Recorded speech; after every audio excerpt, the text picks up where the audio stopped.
into areas they're not supposed to, which could short out or corrode the phone. But in the context of something that has no power running through it, like this back cover, absolutely, we can give it a little spritz, which should help loosen up some of that adhesive. It smells weird. Yeah, I've been breathing this stuff my whole life, and I'm not crazy yet. Can I help, please? Yeah, you can smell. Yeah, I think I've got a bit of a technique for this. If you use friction, you kind of rub at it, you can get it to roll up. See that? Maybe this is why they tell us to, like, heat the back of the phone, so... No. They tell us to heat the back of the phone so that we can kind of loosen the adhesive and make it a bit goopier, so we can run this cutter around the outside and cut the adhesive and pull the back off. But because your battery swelled this much, we didn't have to do that. Is it actually squishy? Yeah, a little bit. Oh. So it's a natural thing for lithium style batteries to have some like gases and some swelling. But what's not supposed to happen is it's not supposed to swell too much and stop accepting a charge. So the symptoms of this phone are that it actually was working up until just a few days ago. But she went to plug it in to charge it, and it would say, boop, boop, charging, and then it just wouldn't charge. And then the battery level started to go down really fast. And so I was like sitting there in my hotel room trying to like copy all the photos off it because I'm a bad dad and I didn't set up like cloud sync for her. I just kind of didn't get around to it. Mistakes are very real for this one. The phone dies, so there's a lot of like pictures and stuff that will be lost. So we're just going to do a really good job. We're going to put a nice fresh battery in and it's going to be fine. Have you plugged it? Yeah. Actually, A little bit. It's kind of like arts and crafts, right? no. Well, it's a little bit like arts and crafts. You work with glue. It's like building, and I don't like working with glue. I just mean you like sort of fussing at little projects. She's a big sewer. So, I really don't think that's the word. I would say she's really good at it. So. Okay, step 5. Remove all the ones with the big blah, blah, blah, blah, blah, blah. Okay, step 6. Remove all of the screws from the back of the phone. what screws? 1, 2, 3, 4, 5, 6, 7, 8, 9, 10, 12 screws. Alright. Okay. We use this one. Instead, I'm going to have you use the Boatney Precision Pro Screwdriver set. How come you don't, like, put stuff in here? I can. Wait. Are you going to pay attention to where the screws are? Where we need to go back and all that stuff? I will put them on here. Nope. We'll put them in here. This is a magnetic part tray that comes with our Precision Pro Screwdriver. Okay, are you going to pay attention to where the knife? Yeah. Are you sure? Yeah, see? There. There's 2 screws. Oh, okay, that's all right. There's those. We gave it a long bit. Sorry. Do better next time. Whoa. Hey, That's a good three decision. charges. Where did these come from? Okay, so let's put that those two are exactly the same size length. That might not be the case for me. So, and then what it does is it vibrating, cooling down,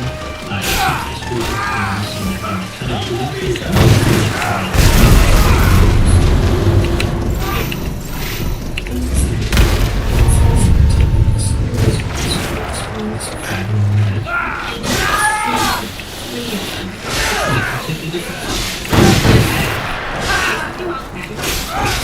No, this is the right battery. No 10 later. So we're good. I guess, yeah, this is, plus, that should be pretty very, very similar line.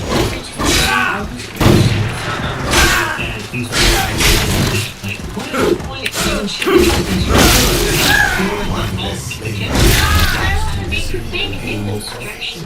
Yeah, I guess they could. If you were the one who was following the instructions, it makes sense that you would find out. I really hope you're putting these screws back in a way that you understand. If you understand it, then I'm good. Also, they all seem to be the same so far, so we should be in good shape. What we're going to do is we're going to peel up this metal plate now. Gently, so gently. This is your wireless charging coil right here. I don't think you ever really used wireless charging, but this is it, so we don't want to break that. I think we're going to have to remove these other screws as well. Just pull all up. All 5? All 5. Okay, so what we're going to need now is we're going to need this little prying tool. And I'm going to show you what to do. So move your hands away. So you're going to peel this back, and you're going to pry up this connector right here. Do you see this connector right here? That's pressed down onto the board. So you're going to get under it right like this, and you're going to pop it up. So this is glued down. So what we're going to do is we're going to gently, so gently lift it up like that, okay? If you can handle that. No. All right. Okay, put that aside. So that's your wireless charging coil. I think we've also got one of your speakers here. A speaker? Yep, that's a speaker. Okay, this also gives us a look at some of the waterproofing. These grills and these seals here help keep water out even where there's holes in the device. You know, when I was smaller, I used to pretend motherboards were just gigantic or small towns, and people were invisible. They look like them. They're so small. They're almost like little towns for power and data. Like they follow along all the little roads and they go do their little jobs in all the little buildings. The one we're most concerned about, though, is the source of all that power, our battery right here. They should not be Sure. looking at that anything sharp. Wait, yeah, this sorry. thing goes in just like that? Just like that, that's the battery of your device. Next thing we're going to do is just like you pried off that little component before, we're going to pry off these ribbon cables. Oh, one of them is apparently already loose. Maybe that's why it's not working? At first I thought it broke in half. Yeah, it kind of looks that way. Okay, and then this one, I think what we're going to do is we're just going to pin it back. So let's find something heavy. There, I can hold that there. And then this one, wow, that is out. Wait, what? Is that did this just break? Can I have a look? I take it he's mad. Yeah, I'm pretty mad. So we've just got a broken piece and that's it. Where the heck am I supposed to get this ribbon cable? And wait, that doesn't explain why the back casing would have bulged. Should we just replace the battery and then replace the cable too? I wonder if the battery bulging is what pulled this out. The funny thing is I can't even see where this attaches. See what I mean? Are you moving backwards? Oh wait, I see it. You can see there's a teensy piece of green on that. I think that's where it goes. Should we find a way to get the cable? Yeah, I guess we should. Or should we just super glue it? No, we should not super glue it. Okay, now I'm confused. Did somebody mess with this phone before? I'll be honest with you, I just pulled it out of inventory when you needed your phone. I didn't buy it. What? Did someone take it apart and then put it back together and back on the shelf and hope nobody noticed? It's LTT. It's possible. Anything's possible. Wait, so there's no point of all that glue removing? I didn't say that. What we can do Get a new one? is we can plug this battery in, and then we can see if it powers on. And we can see if it charges. Is it safe to power it on with the back open? It's safe for us. This is a low voltage and is not going to harm us in any way. I bet it's not gonna work. Where did this from? Did you? Uh-oh, it's possible. That would be really bad. Why are there 2 connectors here? I plugged the battery into the power input for the charging port. Phone is starting. Okay, so what I want to know now, then, is does it charge? Life's big questions. Does it charge? Because if it charges, 15% still? well, no, it's a new battery level. Oh. That's what this battery shipped with for its charge. When we hold it, we want to be careful not to touch any of the delicate components at the back. In 3, 2, 1. Hey, cool. It's charging. Yeah, but is it? Or is it pretending to charge like it did before? No, last time it would just not do the little charge icon thing. I want to see that number move. When I see that number move, then I'll believe it's charging. Because sometimes the little lightning bolt icon would come up when I was testing it, but then it would go away. If it charges, then what that tells me is that the battery is dead. But then, darling, how exactly is it that you didn't notice that there was a broken ribbon cable in your phone? Was everything working? Yeah. I'm so confused. Yeah, there we go. We just got a % of charge. Cool. But what the? Oh, come on. Were you expecting me to do it with my right hand or something? Okay, you know what? You're right. You're on your off hand. Okay, we'll give you a good shot. Alright, there we go. Okay, that's much better. So, if it works, why? Then did we just hop this back in there and seal it up? Search what that thing does? Let's find out what this does, okay? This is the sub main signal antenna flex cable for the Note 10. Was your cell reception really bad? Yeah. Well, get that thing out of here. It's so weird. Did you know it has a wire in it? It's posable. Okay, the bad news is that you don't get your phone back right away. Because if we glue it all together now, without replacing this, then you're gonna have to take the glue off again. You wanna do that? No. Me neither. Wow, it's $11? The good news is it's $11 and free delivery Thursday, July next week. Oh shoot, I'm sorry, I'll have to wait another week. Found it on eBay for cheaper and anywhere from 2 to 3 days earlier. So I'm gonna go ahead and order that, but overall I consider our operation a success. We Really? managed to get the phone's charging now, right? So all we have to do is replace that cable that apparently we don't even need, although I don't understand that. What happens if I put this on? It won't work, I think. Does TI have no signal right now? Just like as an antenna without being attached to anything? No. Oh, give me a second. Ooh. Yeah, but I never had good reception. I mean, this would explain that.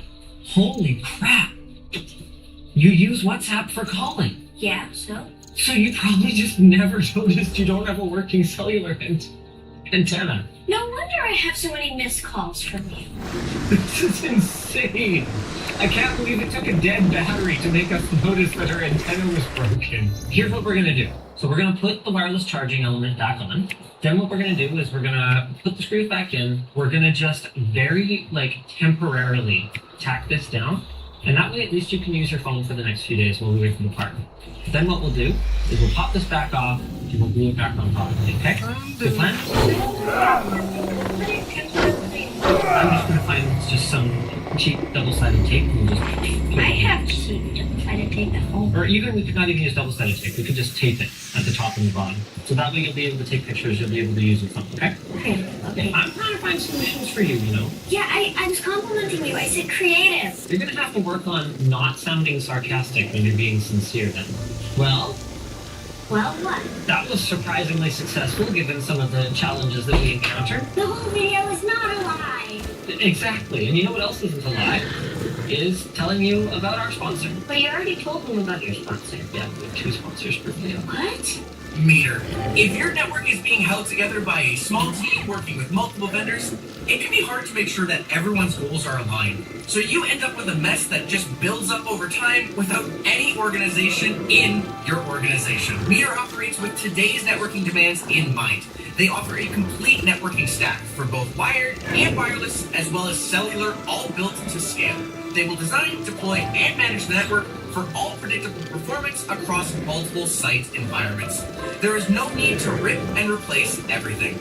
Upgrade credits, manage migration, 24/7 support, and a predictable subscription make the case easy. Thanks to Meter for sponsoring this video. Go to meter.com/LTT to book a demo now. That's METER.com/LTT, and you can book a demo. If you guys enjoyed this video, then you might like the one where she was 3 and That she one's less good. helped me build a computer. Oh, it's cute though.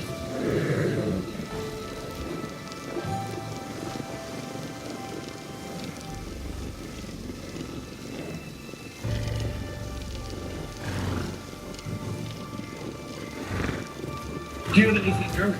No. Well, do you want anything for the outside? Yeah, I would.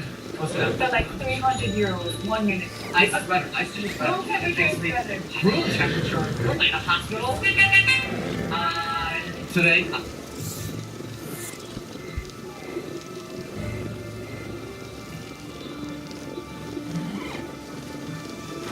Is the word chat a fourth-person pronoun? You may have heard people online making this claim because of sentences like, chat, is this real? But is it really a fourth-person pronoun? The idea of the fourth person is kind of ill-defined. There are some linguistic papers that talk about it, but it actually doesn't matter. Because the problem with this claim is not calling chat fourth person. The problem is calling chat pronoun. At its most basic, a pronoun is a word that can replace another noun in a sentence. But that isn't what's going on here. The word chat is not a pronoun, it's just a term of address. It's the equivalent of saying, dude, is this real? Or, guys, is this real? Or, ladies and gentlemen, is this real? Clearly, these aren't pronouns. They're just terms of address, ways of referring to your audience, whether they're real people or hypothetical live stream viewers. But a word with a much better argument of being a pronoun is the word bro. In sentences like, bro really thought he did something. Unlike the word chat, the word bro can actually stand in for other nouns, which makes it seem like a pronoun. But not so fast. You see, in the same way that we replaced the noun with a pronoun, we could have also replaced it with a title or a proper noun. So maybe bro is one of those? The problem is, it's kind of hard to say, and so different linguists may come to different conclusions. A lot of people online have come to the conclusion that bro is a pronoun, and honestly that's fair. Proper nouns and titles typically have pretty limited scope in who they can refer to, whereas bro seems to be able to refer to any male, or even any person in general. But personally, I'm not convinced that bro is a pronoun, for a number of reasons. First off, English personal pronouns always have reflexive forms. He loves himself, so theoretically it should be bro loves bro-self. I've seen some people use this online, but it's almost always unsarcastic. Next, pronouns are supposed to be able to refer back to themselves. For example, John said he was busy. That could mean John said someone else was busy, or it could mean John said that he himself was busy. But if I said John said bro was busy, to me, and from everything I've seen online, that reads exclusively as John said someone else was busy. Next, English pronouns typically don't take adjectives. There are a couple of exceptions, but you can't say something like, little he went to the store. However, you can use adjectives with bro, most notably lil and big. Just more evidence that bro might not be a pronoun. And if you still think bro is a pronoun, that's fine, but you should be consistent. By that logic, all of these words are also pronouns, at least depending on the dialect. The same thing should go for this word, by the way, at least according to Rihanna. Now there's plenty more arguments both for and against bro's case as a pronoun, and I'm not fully convinced myself. So I'd love to hear your thoughts in the comments.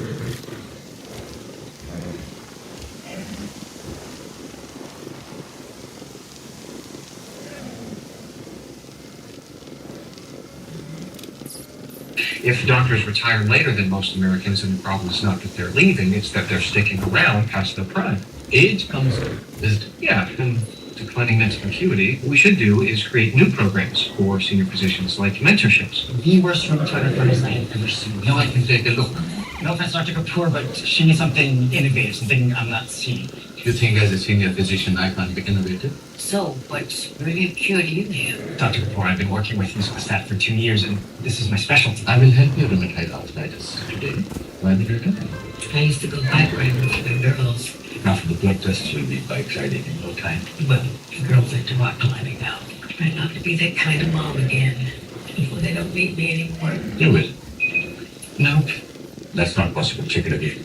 it's a computer, not an oven.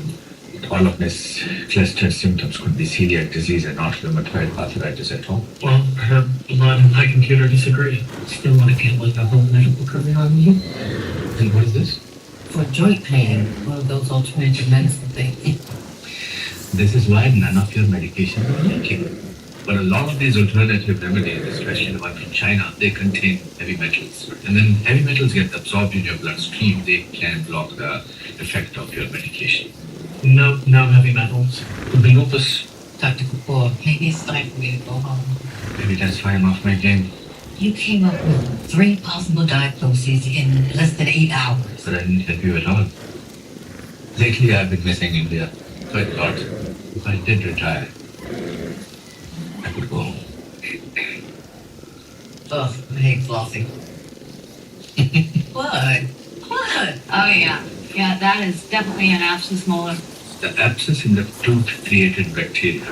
The bacteria entered your bloodstream, which caused your RA symptoms to escalate. Wait. All these years, all the doctors, all the medicine. It was a tooth. Anyway, you feel better. And you maybe even go through little rock climbing with your daughters. If you retire, I'll drag you back from India myself.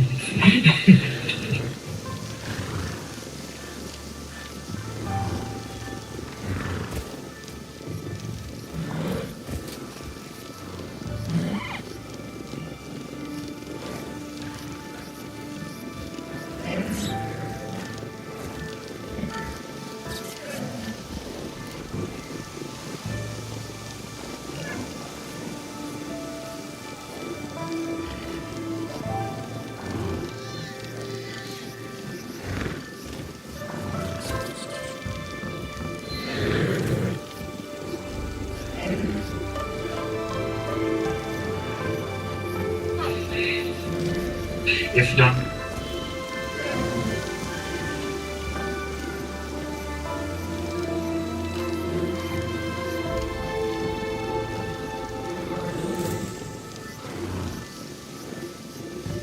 The fact that people are starting to say Shawant is kind of fascinating. Most English words that start with non have an opposite without it, but we borrowed nonchalant directly from French without borrowing its opposite. That makes nonchalant an unpaired word, a word that looks like it should have a counterpart, but doesn't. Like if the word inert means unmoving, does that mean the word ert means moving? No, that word just doesn't exist. There's a gap in our language. But often when we're faced with these lexical gaps, we feel incentivized to fill them in. For example, if the word postpone means to reschedule later, does that mean repone exists to reschedule earlier? Well, that word didn't exist until someone coined it like 100 years ago. And nowadays in many dialects, especially in India, it's a completely legitimate word. This is called a back formation. When you take a word and sort of reverse engineer what a different form of it would look like. And it's exactly what people are doing with chalant. Since nonchalant means unconcerned or carefree, people backformed chalant to mean concerned or careful. But is chalant just an internet fad? Or is it actually going to stick around as a new word in English? Well, that's where things get interesting, because this has kind of happened before. Nearly 100 years ago, people took the unpaired word disgruntled, unhappy or unsatisfied, and backformed the word gruntled, happy or satisfied. That's exactly what's happening today with chalant, a humorous backformation of an unpaired word. But no one really says gruntled anymore, because that was like a meme from the 1930s. It's kind of dated. So will that be the same fate for chalant? I don't think so. Consider the following. You can be overwhelmed and underwhelmed, but can you be just whelmed? These are some more unpaired words with a pretty interesting backstory. The word to whelm originally meant to cover or turn over. Often said of waves whelming a ship. It's from this sense that the word overwhelm was coined. If waves overwhelm a ship, they whelm it to such an extent that they capsize it. But over time, it was interpreted more metaphorically. If a ship can literally be overwhelmed by waves, maybe you could figuratively be overwhelmed by work. Over time, the word overwhelmed was used more and more, and the word whelm just fell out of use, giving us a new unpaired word, prime for backformation. In the same way that in the 1930s, people humorously backformed gruntled, in the 1950s, people humorously backformed underwhelmed. Originally, it was just a meme of the era, but it was used in serious contexts more and more, and today, it's just a completely legitimate word. So why did underwhelmed stick around, but gruntled didn't?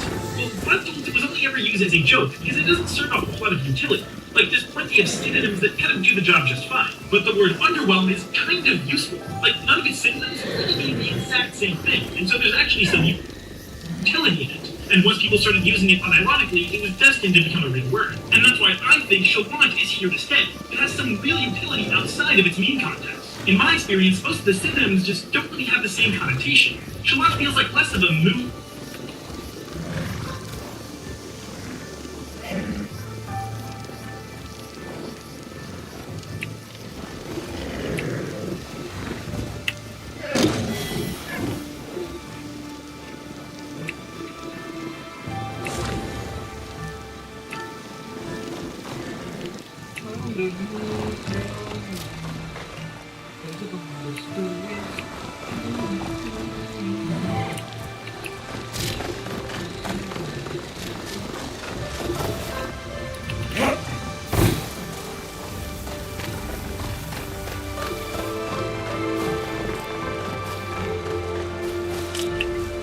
I used to hate fish almost as much as I hated being poor. But without fish, we didn't eat. Then one day, I saw a boy with a persimmon. I wanted it, so I took it. You know they grow on trees. Yeah, but trees don't chase you when you pluck their fruit. So it is not so much about wanting what others have. It is about the thrill of pursuit. Guess so. Once I have the thing, it loses its shine. Except women. They always have that glow.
Hello there.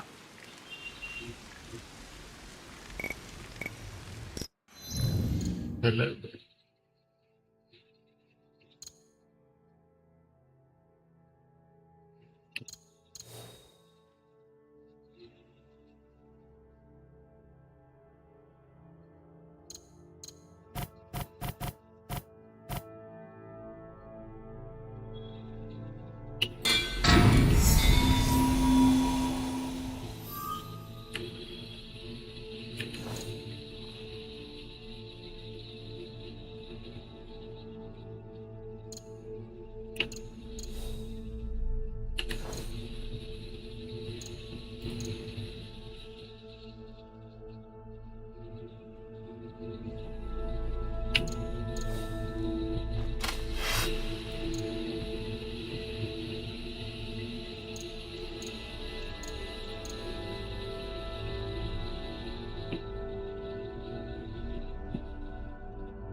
Jeez. I didn't want to make it this thing super connected.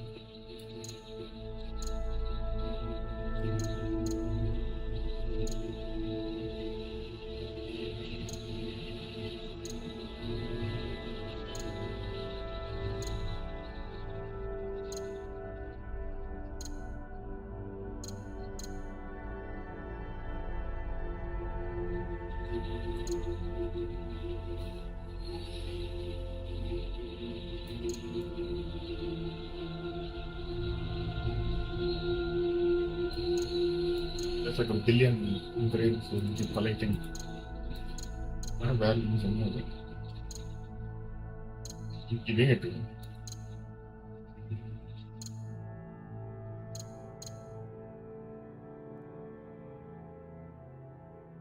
I'm gonna need you close.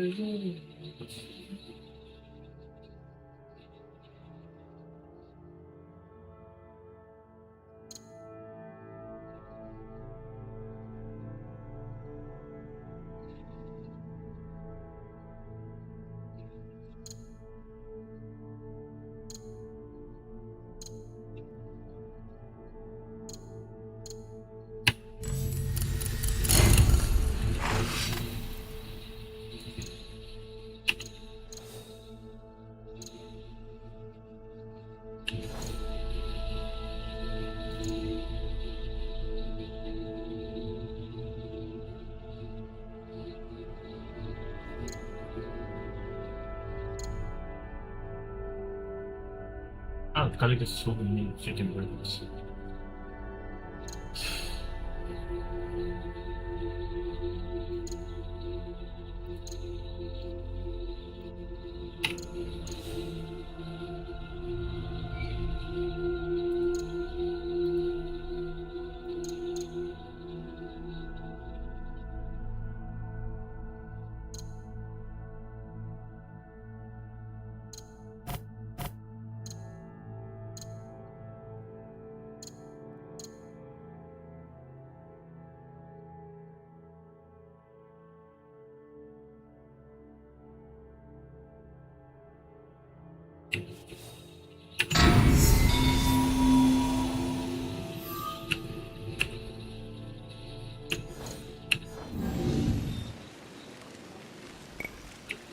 Go safely.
fine. This is fine.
They say Lord Katsune secretly Yoichi's hand in marriage.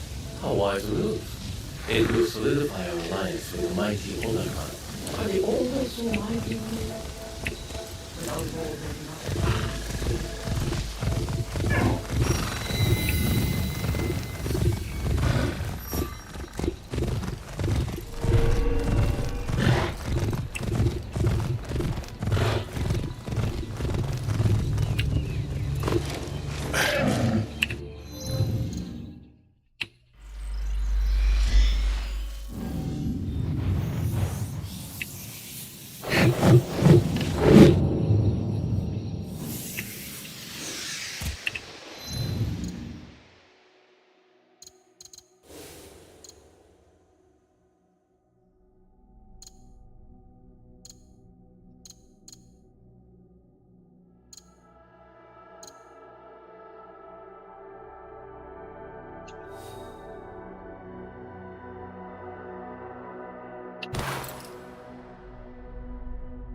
Careful.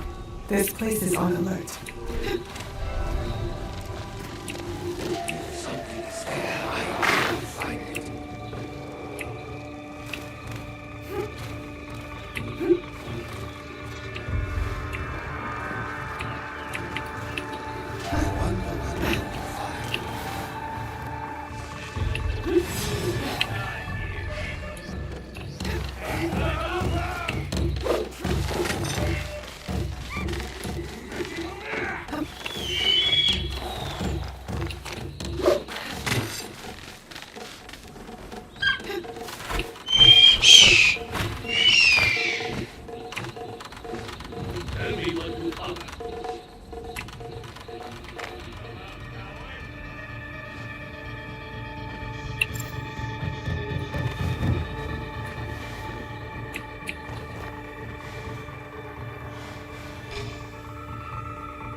There must be a way to reach that chest.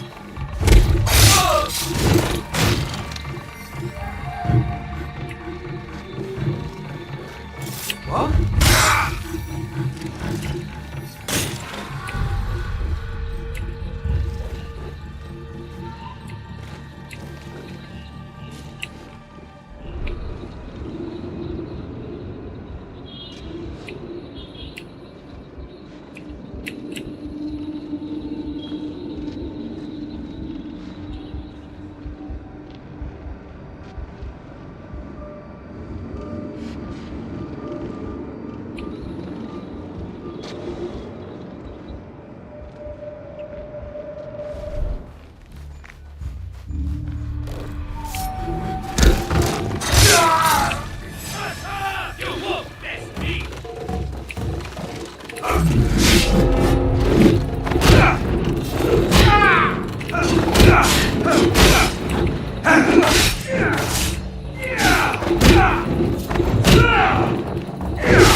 Help me look! Is someone there?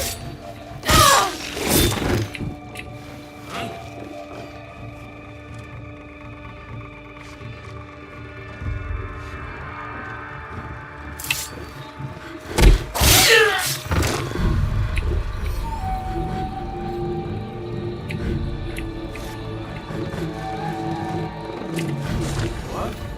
Nobody there.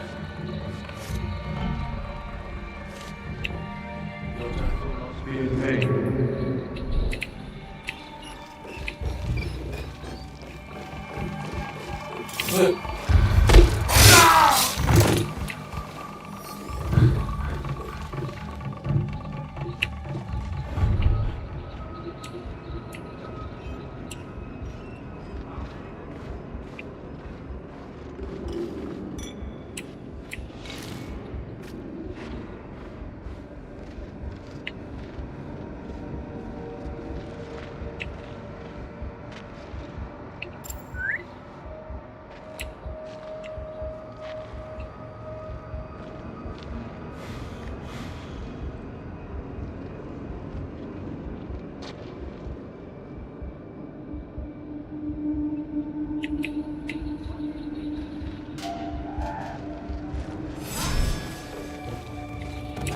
low!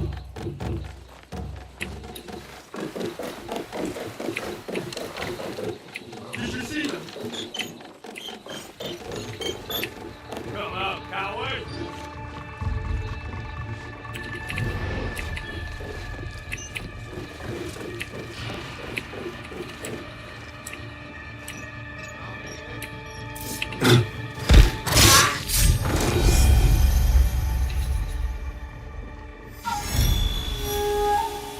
Poor fool.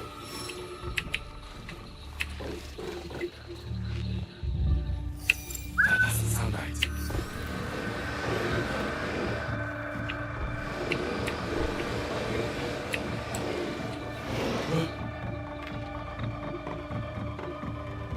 Kid, and listen.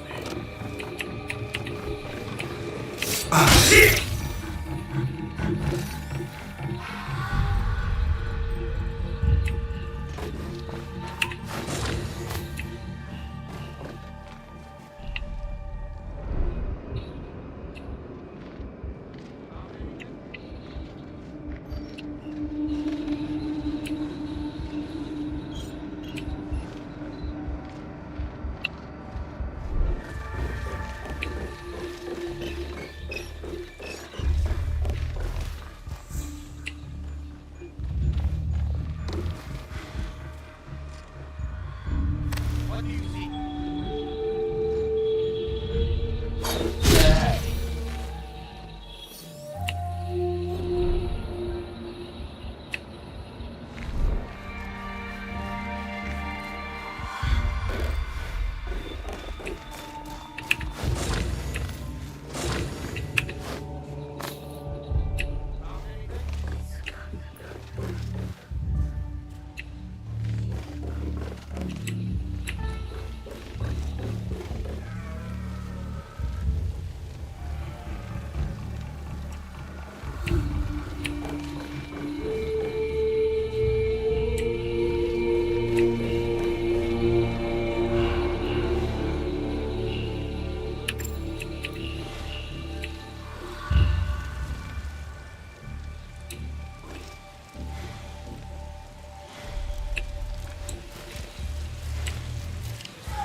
I'll slice you open. You're both die. I'll cut you in half.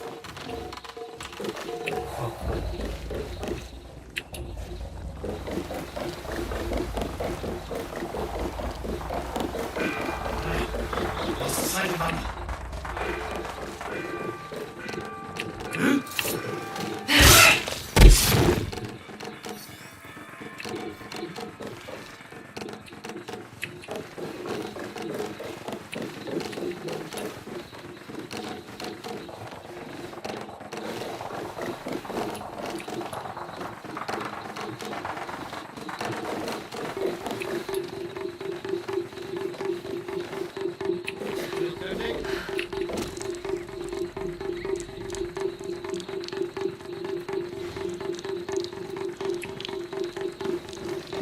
You want to escape.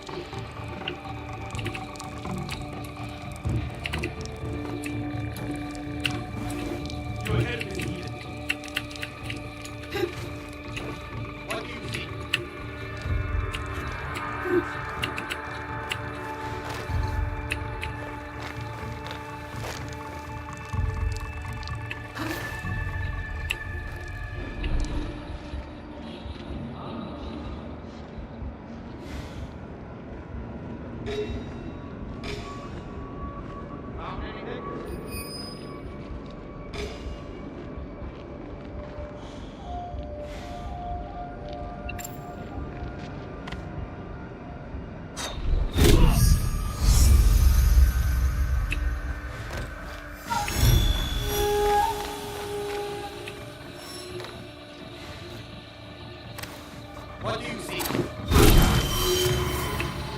I need to find the leader of this smuggling ring.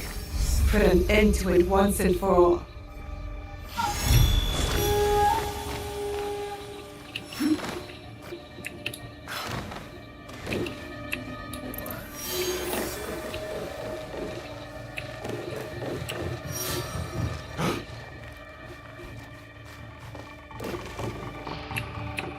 Poor fool.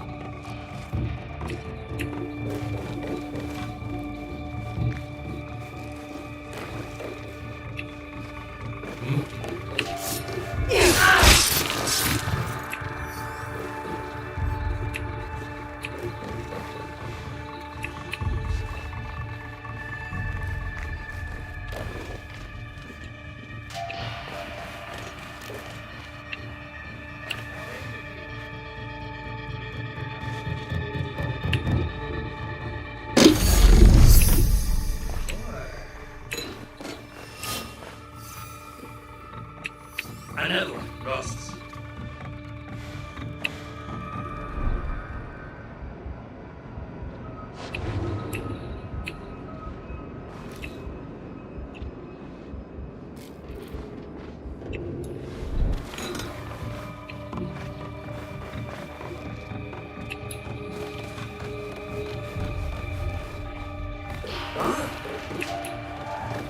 Here she is.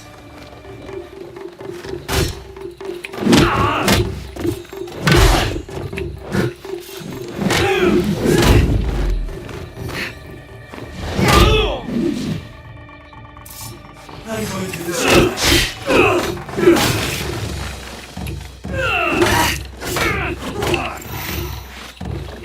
They went up above.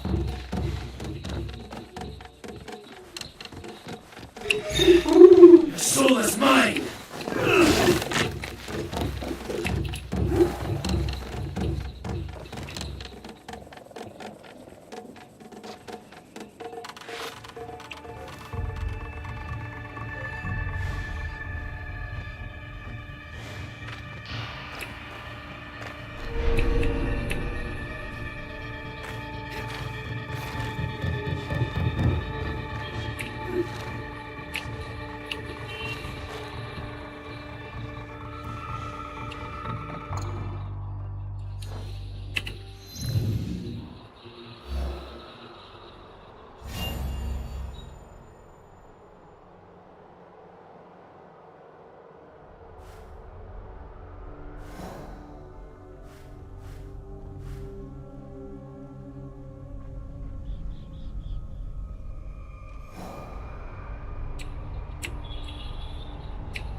Who the hell kept saying you?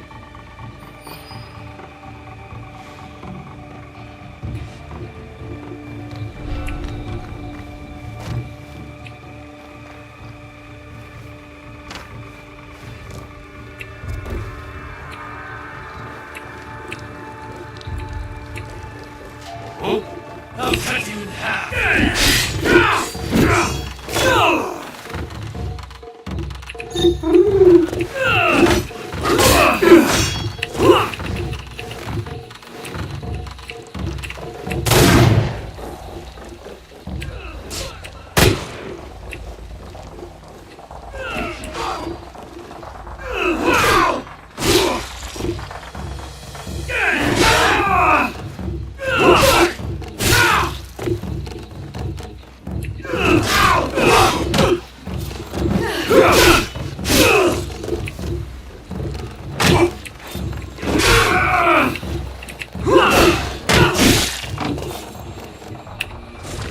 Glad to have you back.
I should take a look.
Okay, Google, turn off lights. Bedroom light off.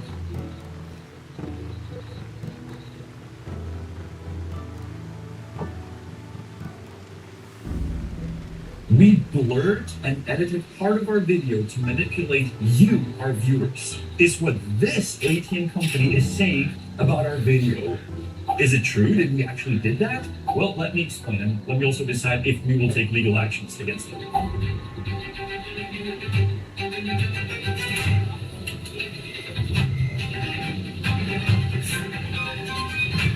And now it's almost about. Ale? Jeśli znowu dla ciebie jeden na ten bibliotek euro, a potem to nie. Placitko.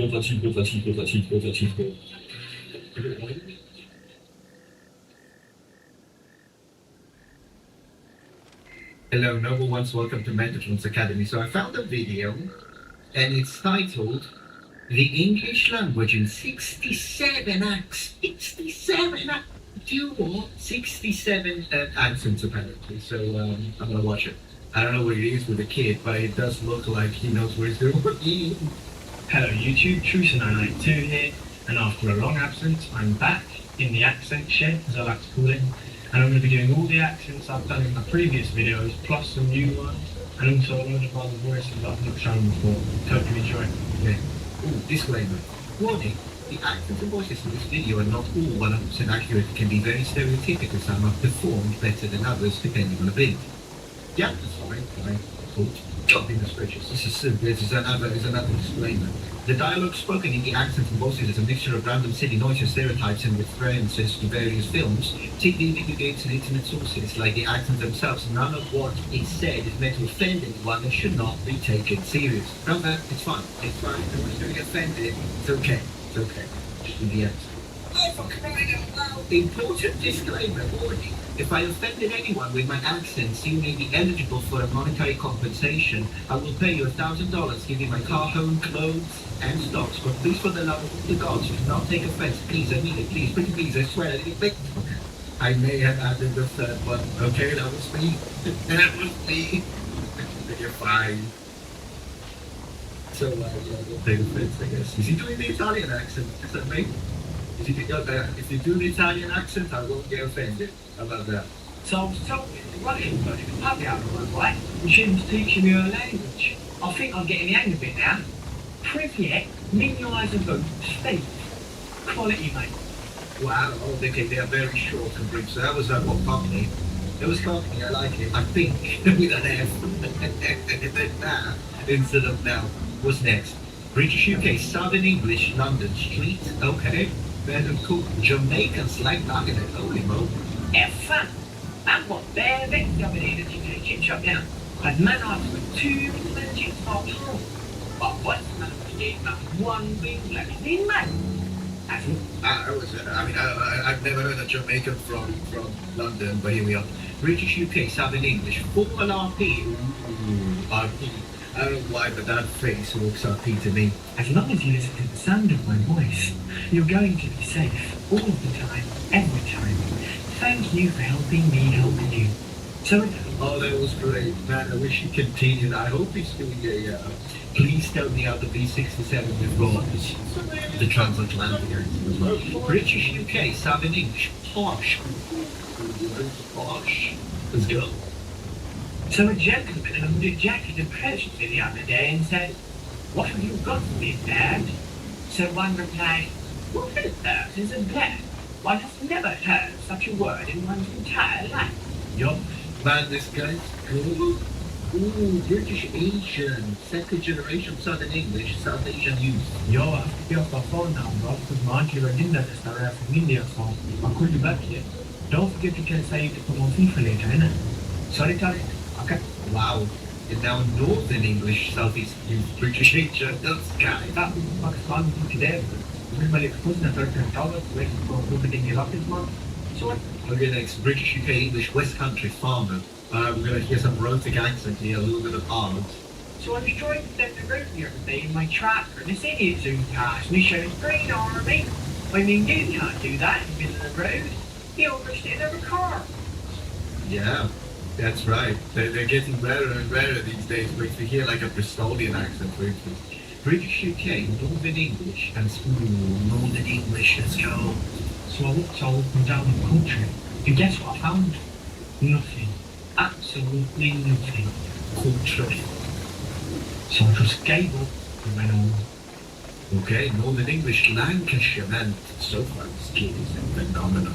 Hey, look, what you lot doing up here? I thought I told you to go to the shops and get me some grub. I'm bloody starving. Don't tell me you don't know where they are, 'cause I told you the other day. The day? Wow. Starving, man, this is so good. Mate, Oh, Liverpool, go for Scouts, go for Scouts. Mate, I'm absolutely gutted.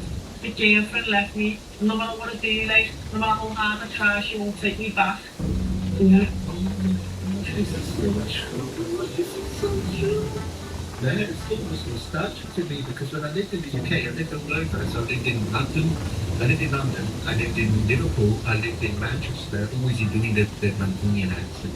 I lived in Wales, so yeah, I went around. That's exactly. Yeah, okay, what's next? All I wanted for dinner was curry and chips, but now my oven's broken and I'm sad. You know? Okay, well, I don't know, Newcastle, Geordie, we should hear some elongated vowels now.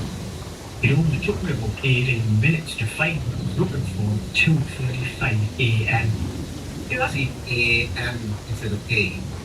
Right, Scotch. Right, let's go. Yeah, I can tolerate being called British, but if you ever cross the line and call me English, I will snap your wee neck. You got that, pal? Oh, I love the Scottish one. Reminds me now of the game Still Waits to Dig. Now let me tell you something. Plaid Cymru is the one true party of Wales, and in the UK general election, you should have voted for them. Not it's time to declare my favourite number. My favourite number is the number 2, and you better slow down with your food, mate. You're gonna choke now. Really? They have that stuff? I didn't know. Northern Ireland. No. Southern Irish, I probably think it's right. Southern Irish and Public Divided. Let's see if he sounds a bit like my friend from over there. Right, I don't think the Guardian's going to listen to your excuse about where you're driving up the motorway with a pint of Guinness in one hand and a bottle of orange in the other. How did you even steer? Yeah, that sounded offensive. They do say tink instead of think. They turn it into a tink. And then the rest, that sounded good. American USA General, so I guess General American. Let's go. So I put a peanut butter jelly sandwich in the refrigerator, and I came back later, and it turned black. And I'm like, that's weird, man. What the hell? Yeah, sure. I want to hear more with Italian American USA Mafia Mobster. Oh, I'm gonna love this one. It's gonna be New York Italian, isn't it? What, you think I'm funny? Or like a clown funny? Hey, relax, I'm just breaking your balls. Come on, sit down, have a cup of coffee. Man, can please not look at Yes, it's funny because all those my characters were Sicilian, by the way. So, great. America, you say southern states. Ooh, let's go. There was one time we didn't have to worry about the big critters coming in our yard. But now I think we got an infestation. Looks like we need to call turtle man. Yeah, okay, redneck. All right, now we're talking. Hey there! Now I got to tell y'all something about Mary Ann. She looks nice from behind, but when she turned around, she got a face like a Canada. Mary Ann, another beer, please. Yeah, good. African American, Ebonics vernacular. Man, this good. Hey, hold up, bro. I'm not gonna use that word. That ain't cool. I ain't do that. That's a derogatory term, fool. So I said, oh, gosh, man, you have to imagine, if you listen to that while not looking, it's actually quite impressive. Mexican. So I said to him, I loved her sister, man. And he said, you can't have her. I said, what are you talking about, man? We're together. There's no ownership involved in this. Whenever, wow. Canadian. Whenever I go to England, they're always like, are you American? I'm like, get over here, man. I'm Canadian. It's about time you learn the difference, eh?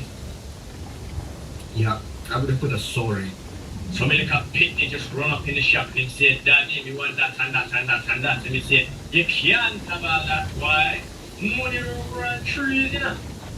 Yeah, so Jamaican, I love it, but it's so difficult to understand for me. Like right now, I understood like 20%.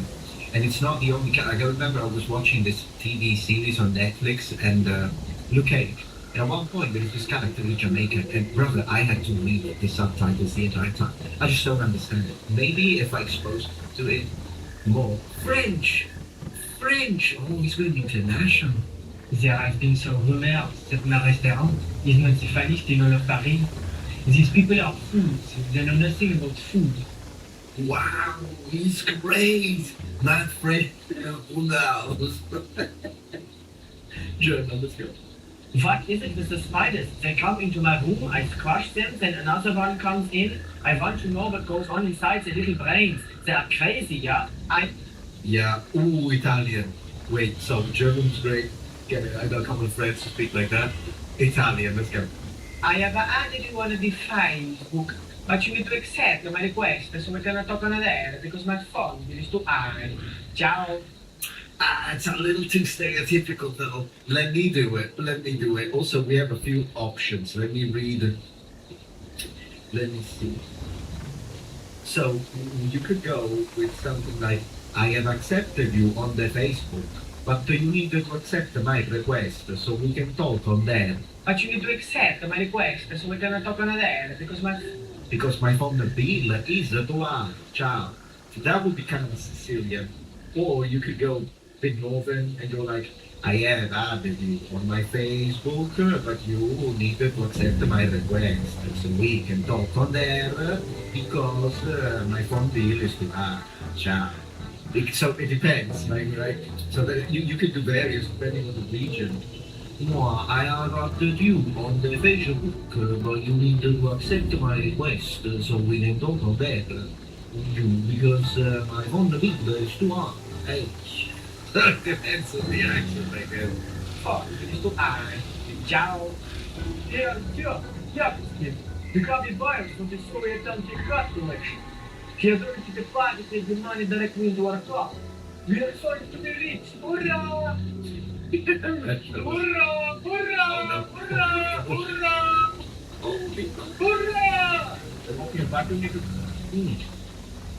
India already started well. I'm loving this, by the way. Here, what you need to do is go into settings, go to network, put in the administrator's password, then click reset all internet data. And of course, it's gonna be those tutorials that you find everywhere. Alright, Chinese Cantonese. So I look up into the dark red night sky, and I see all the wonder of the universe before me. All the stars are arranged in a certain way. A universe of infinite possibility. So, I have no idea if that's what a Cantonese means. For some reason it sounded a little African to me. Japanese. So, this guy thinks because he can imitate a lot of accents, he is strong? He's a fool. Kanto Japanese are all sounding like a samurai master. He's copying the guy from on Facebook or whatever. He's using the exact same accent. Like they're extremely tough Japanese accent. He's a fool. You tell the Japanese without sounding like a samurai master from a Hollywood movie. It's true, yeah. Hello, class. Today we're going to be learning about the entire history of Australia, everything you need to know about Australia, and what it means to be an Australian citizen. Yeah, I mean, sure. Australia that specified is an informal variant, that's going to be good. Mate, do I care? No, my God, I just want to sit by the bar with the camp bosses and not care about life. Oh, he's Foster's, I loved the ending, it sounded really good. I think it would have been writing something on that, it would have been even better. Kiwi! So it took about 10 minutes to bake about 6 cakes. I kind of burned them just a little bit. At least I tried the way. New Zealand Kiwi. Oh, so that was general New Zealand. This is Kiwi. Let's go. Oh no! I got a $500 fine, bro. I can't be right. I only stopped for about 6 minutes to get some chips. I didn't realise there was no parking. So Harley, that's it. I don't know. I'm not sure about the Kiwi. I think we need to work on it. South African, okay, Afrikaans. You asked me, what is this, eh? That's a little parrot, but it's not legal. Now what did you do in your fight the airplane bit? We need to see the South Africans, like the white South Africans, they kind of sound posh. If you ever noticed that, I'm Nigerian, you know. Just want to have that anybody that you put an answer to me. How do you? Even your mother, your father, your brother, your sister, you know that by yourself. Yeah, boss. That sounded actually pretty good. Yeah. Yeah, boss. Random and specified African. Started to run. I don't know what they are running away. There's nothing to be frightened of. Everybody here is very safe. Nice. That sounds endearing to me. Next, squeaky English school kid that thinks he's tough. Shut up! I didn't with you, lad. You think I'm talking about a fucking creator? I'm the biggest blackman in the whole school now. I never thought of it in the whole nation. Happy birthday to you. I went to zoo. I showed a bathroom cake. And I thought it were you. Dude, that's like totally rad, man. Like, dude, like, how did you even do that, man? Like, dude, man. Whoa. That's the stuff of you. Well, look good. Air in the future. Camera rolling. Where will you be when the atomic bombs fall? I know where I'll be. I'll be hiding under your mother's bed. It's safe under there. Camera. Wow. Old film and broadcast voice UK. Mary? In other news, studies report that if you can master the art of speaking Welsh like you have a peg on your ears, your voice will be adequate for broadcast. Stereotypical old age pensioner, is that how you read it? Pensioner? I don't know. Excuse me, young man, I don't quite on your toes. Back in my day, we were a clipper hero to shut like that. Now go and see you, come let me sit around here with 10. I agree with the pensioner. I agree with him, absolutely. Yeah, I totally agree with the British guy. Kids these days have got no respect. All they do is act like the world owes them something while they stare at the little disco gadget things all day. Wow, yeah, again, I'm with the old people, guys, I'm with the old people. Tom, young Charlie, okay. I didn't take a cookie. It wasn't me. It was Mr. Google Bear. I know that. I just rude. Yeah, it's rude. So, after many years of research, I have discovered the secret formula to create mind control neurons that can be injected into the water supply to control the entire population. Oh my gosh, like this guy doing it at a party. This guy is the king.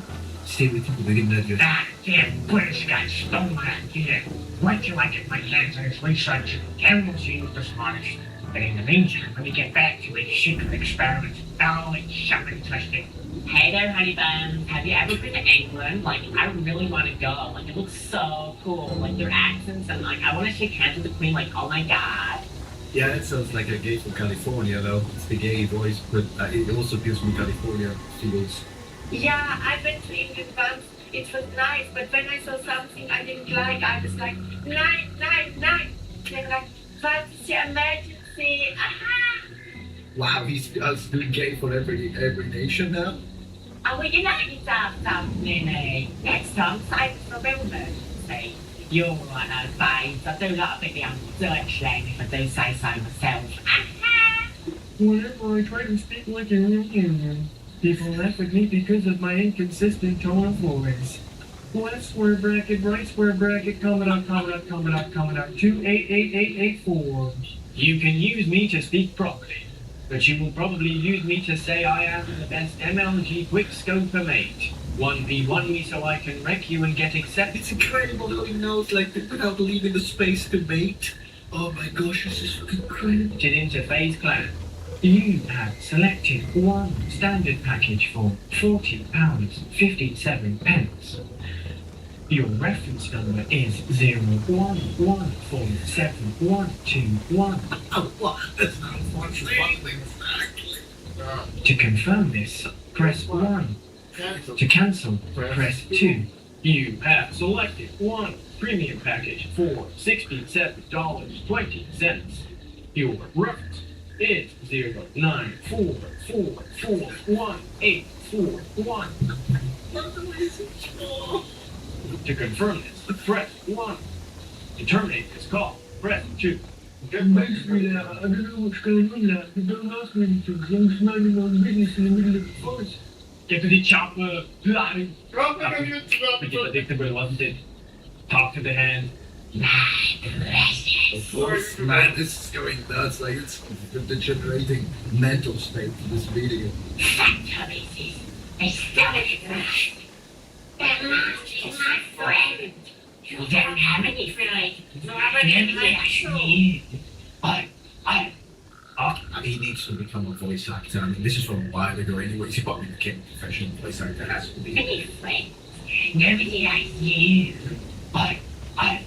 I have 2 number 9s, a number 9 large, a number 6 with extra dip, a number 7, 2 number 45, 1 with cheese, and a large soda. Hey, it ain't just me.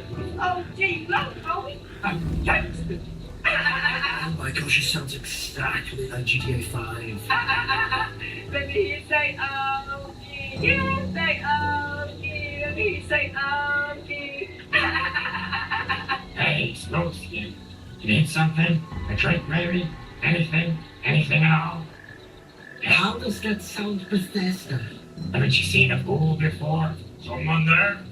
Ah, found you. I have a joke for you. Ready? Knock, knock. Who there? Humans. Humans who? Kill the humans. Kill them all. Ah! You're not coming. We shut down machines. Break fast. Everyone choke and die. Then the electors make us run. Oh, it's been a long time since I've seen Blade Massacre. I said, Fred, man, this is insane. I think I would have recognized the games, even if he hadn't reached it. It's how good it is. I can do any accent in this voice. Nothing special, really. Just talking while breathing in my ear. If I do it for too long. Then with this one, nothing special, really. Just swiping the bottom of the better way up.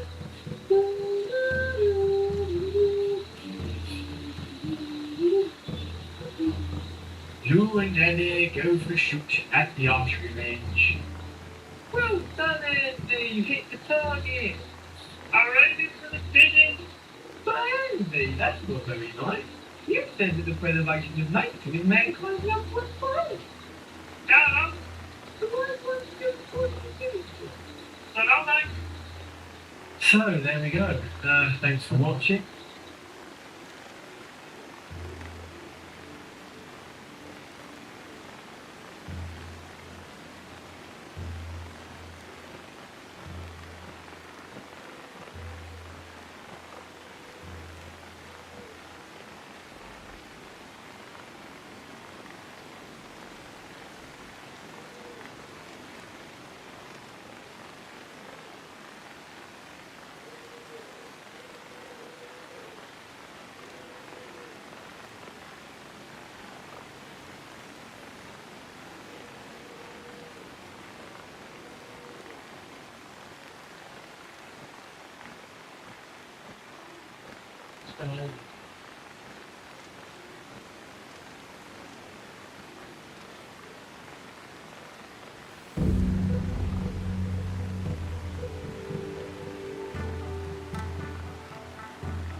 I would not give Philly from them. Philly from Germany is a very bad.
This is the receipt I just got after buying a 1 pound bottle of water at the 7-Eleven behind me.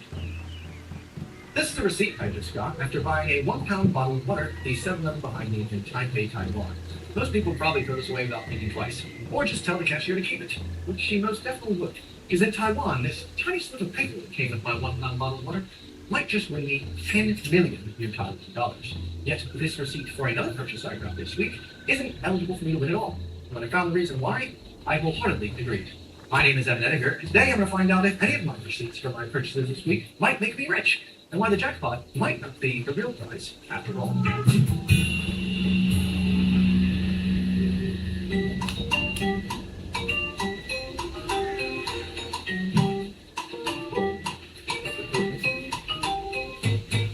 Normally, I would never keep any of my receipts. But in Taiwan, it doesn't matter how small or large the purchase. It could be a brand new car. I mean, a lot of friends. In the eyes of the lottery, they're all worth the same. You can still win the biggest prize. Earlier this year, in New Taipei City, someone bought a bag from McDonald's. A small plastic bag cost them 2 new Taiwan dollars, or roughly 5 pence. Even though that was a very small in-sale purchase, a very small little bag, that bag was not large enough to carry the winnings that it generated. As to that person that purchased the bag, he ended up winning a share of the 10 million new Taiwan dollar jackpot. Kind of crazy. So, thank you very much, but I think I will be keeping our receipts going forward.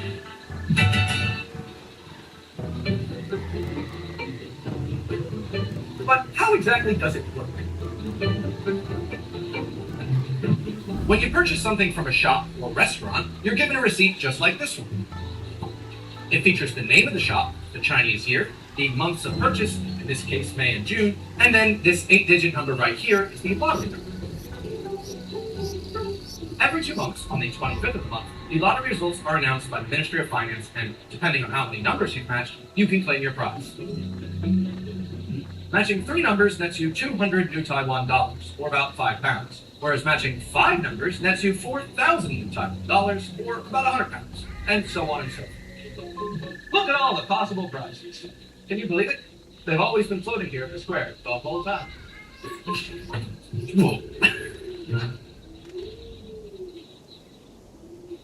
Okay, but why is the Taiwanese government giving away all this money in the first place? Where's it even coming from? Taxes?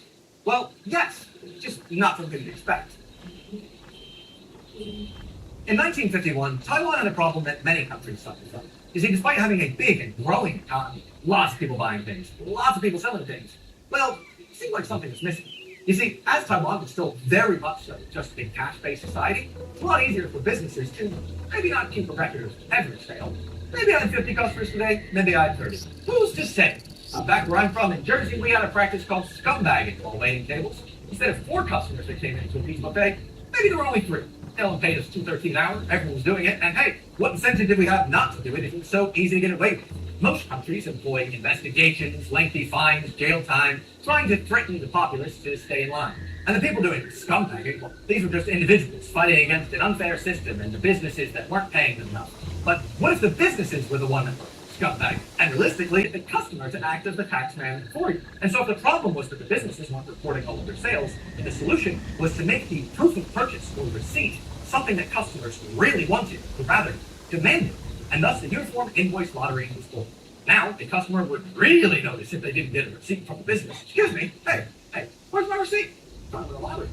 And do you want to know how they ended up paying for this program? Where all this money even comes from? So I have to explain. The program actually pays for itself. So much so, it was reported that after the first year of this program being implemented, tax revenue increased by 75%. That's huge. Obviously, those businesses will not pay their taxes. And it's such a double win because basically, by having the businesses actually pay their fair share, it means all that money is actually going into governmental programs and services that local people enjoy. And also, local people who don't have to pay anything extra are now getting an added benefit of being able to play the lottery multiple times a year per purchase. It's honestly a really good system. I don't see any doubt. You can see why the people here really, really enjoy the Uniform Invoice Lottery. And I do too. I kind of wish we had it more. Just one. Not the one. Not way. Just one. We need more money. I think London could use some investment.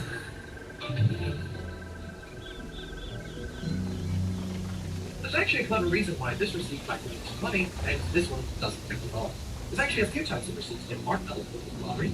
7-Eleven behind me is a large business. They earn at least $200,000 monthly turnover, which means they must issue official, uniform invoice receipts to local employees. But this is the receipt that the hotel director stated. This hotel is a large business and really meeting thresholds, and many of the other people staying here have gotten receipts just like this one. But there's a lot of them in the lottery. Finally, mine has something a little bit extra added to it. You see, if a purchase is a personal purchase, you're all good with the lottery.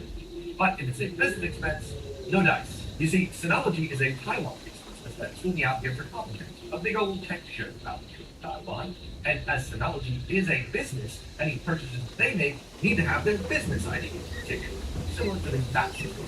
And therefore, as this is a purchase as a business, it means, well, it's not all the lottery.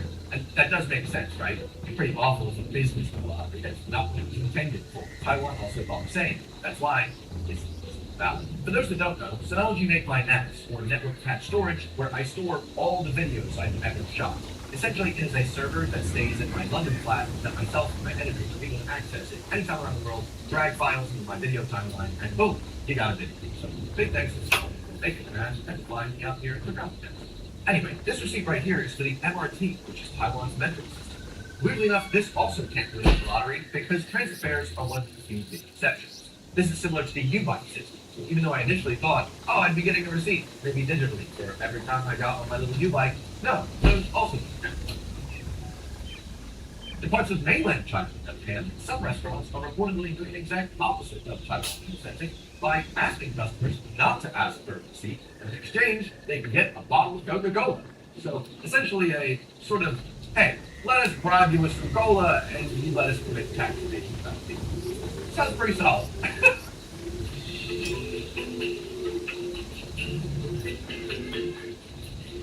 I just find Taiwan's free lottery so interesting, especially when you compare it to the lotteries from where I'm from. You see, in America, money raised from state lotteries and Powerball and such are supposed to go towards education, state budgets, and public programs. And that's the way it's marketed, and it does sound really nice on the surface, until you look into it. You see, rather than treating that money coming in from the lottery as a bonus to add on top of everyone's education budget, which desperately needs, the lawmakers actually look at that money and go, oh, we're getting an extra $1 billion in revenue, why don't we just decrease $1 billion in revenue from the taxes? So there's no extra going into the education. In fact, depending on the year, you're actually getting less. There are many states as well who have shown that despite lottery sales increasing dramatically throughout the years, well, the education contributions has flatlined. So where exactly is the money going to? Don't know. It's America, you tell me. It's like when you work at a restaurant and your boss tells you, hey, congratulations, I'm giving you a raise of $5,000 a year. Then you also find out that you increase the price of employee meals so that it evens out completely. You're not meant to be happy about this $5,000. It's just going right back into the business. The primary purpose of lottery. The working class. And so pretty much the lottery is a way for the rich who do not have to pay as much because the working class are going to finance their own schools for themselves. It's better than that state. In the UK, on the other hand, they've got their national lottery, which literally only started in 1992. Supposedly, the funds generated from the national lottery are supposed to go towards health, education, culture, heritage, sports. But how much of the money is actually going to this? Well, that's enough. We actually have percentages. Okay, but how much is actually literally this? You know why? The UK enshrined into law the additionality principle. The basis of the additionality principle is that the funds generated from these systems need to add rather than substitute or replace governmental budgets and programs. That's another loophole closed before it's even opened, meaning that money that is generated from the lottery actually gets to go towards good public services and the charities that are chosen. But it's not like Taiwan's uniform invoice lottery doesn't also donate to charities. In fact, in many supermarkets and convenience stores across the country, you'll see these transparent little boxes near the checkout counter. Similar to how in many Western countries, you'll see areas near the checkout counter where you can donate some of your food to nearby food banks. In Taiwan, you can donate your receipts. You see, keeping track of all your receipts can be a lot of hassle for people. Or maybe they're a tourist and they don't feel like keeping it and flying back if they want. So for these people, all they have to do is put their receipt into the charity box they're choosing, and then if that number is called, 100% of the proceeds of the winnings go to that charity. Quite awesome, really. They really had thought of everything. Well, almost everything. As a man who loves game theory himself, when I first learned of this lottery, my first question was, alright, but how do we best exploit this? Sir, I'm sorry, you made a mistake. When you placed my order for beef noodle soup and scallion pancake and bubble tea, I think you'll find I didn't order that. I actually ordered a beef noodle soup And then afterwards, I ordered bubble tea. And afterwards, I ordered a Diet Pepsi. I would like 3 receipts, please. Well, this ticket splitting was actually quite negative for a while until it was recently patched by some DLC as of some recent laws. In fact, Taiwan is really leaning hard into the digital library. Rather than have to collect all these paper ones for subscription software services, they subscribe to YouTube Premium so you can watch Traders You Like, or a bug no fix. ads, and maybe book 3 times.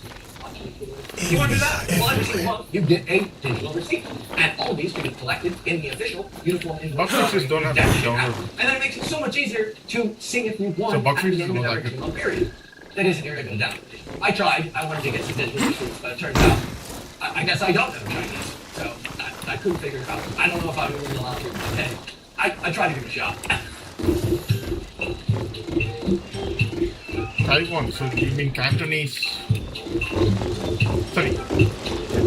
But the uniform invoice lottery is a lot more than a fucking handful of money for the people here. You see, for many times, the announcements of the winning numbers acts as a chance for the family to get together. The children would collect all the receipts the family had and rifle through to see, hey, how many of them have won? And it became a cultural tradition similar to that of, well, opening up gifts on Christmas Day. Only in Taiwan, because they have 5 days. Here. And it's not so big. That's a great number. That gets that's 4 or 5. And so it makes a lot of sense that something like this became such an enshrined tradition. And before I take part in this program, see if I've won, it did come up renting one of those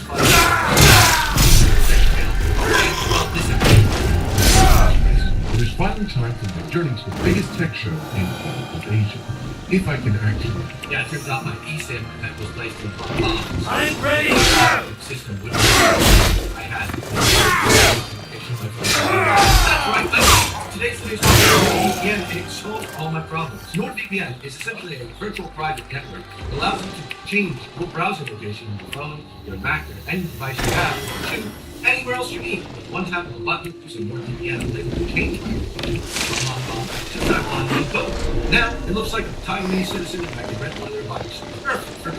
NordVPN is a lot more than just act as a virtual private network these days, though, because they just added an entire suite of cyber security features, one of which is a dark web monitor. So let me just quickly check. Could it be handy?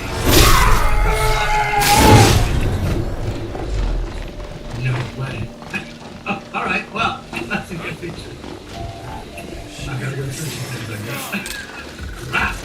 And that's what you've got your dark web monitor alerts, you've got your changing of your browser location, accessing libraries, fastest VPN out there, and they even have anti-phishing filters. There's no better time to try NordVPN than right now, especially if you use from live. NordVPN.com such as we can get a huge discount on so thanks NordVPN. Now, I experienced winning numbers after I left Taiwan. I have to my route. But how do I do it? Well, how do I do it? What was it the last? Oh yeah. One more kill.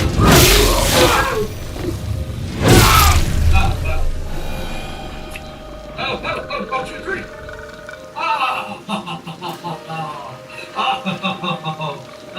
Actually, I was close, Sergey. No, that you're never really close.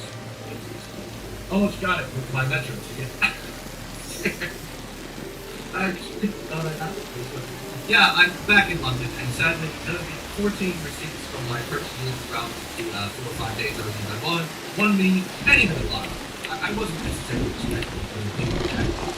Maybe a cheeky couple of nice fight, but no, turns out, just a bit of fun. I do think that the Taiwan it would be cool if that type of thing was in the ages, just to take a little bit of fun, a little bit of fun, and hope without actually gambling it. But I will say, as someone did against me, keeping track of all these receipts, missing them for a few days versus 2 months of it and trying to look at them, I think that would probably be my name. Once again, spiraling out. I don't know.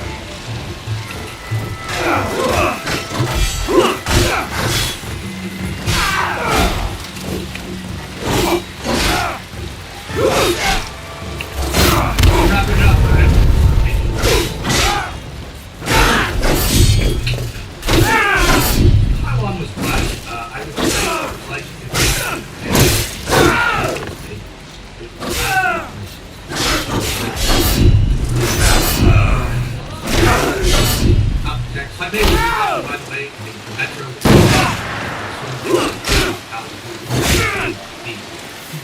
to London. Well, if X is I have been following the vlog my entire time from Taipei to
Why is the word sun spelled with an O if it's pronounced with a U? At first, you might think it's some sort of historical word. Like maybe these words were originally pronounced with an O sound, but then the sound shifted. And that is true for a handful of words. But when we look at the spelling of these words in Old English, they're all spelled with a U. So wait, the words were originally spelled as they were pronounced, but then we started respelling them to be less intuitive? Why? Well, it's mostly due to minim confusion. You see, a minim is a short or vertical stroke used in some letters, like M, N, U, and I. And when the confusion arises in cursive handwriting, where it's kind of hard to tell Your time is up. For example, You've caused if you were to enough show harm. the word minimum in pretty hard to read in cursive. That's because this word is composed of 15 consecutive minutes, so it's pretty hard to tell where the letter got to. If you think that's bad, we'll call it in the medieval era. The Gothic script was quite common, so just make many confusions. Then the valid letters learned. So many scribes can come up with creative ways to rewrite letters with the letter N, for example, is not previously. In fact, this was outside the sheet was just synthesized the time into the swing. And instead of saying languages like Spanish or Portuguese, where words like these a different solution is found for the letters I and J. Have you ever wondered why there are only letters without that have a dot to them? By the way, is officially called a tittle.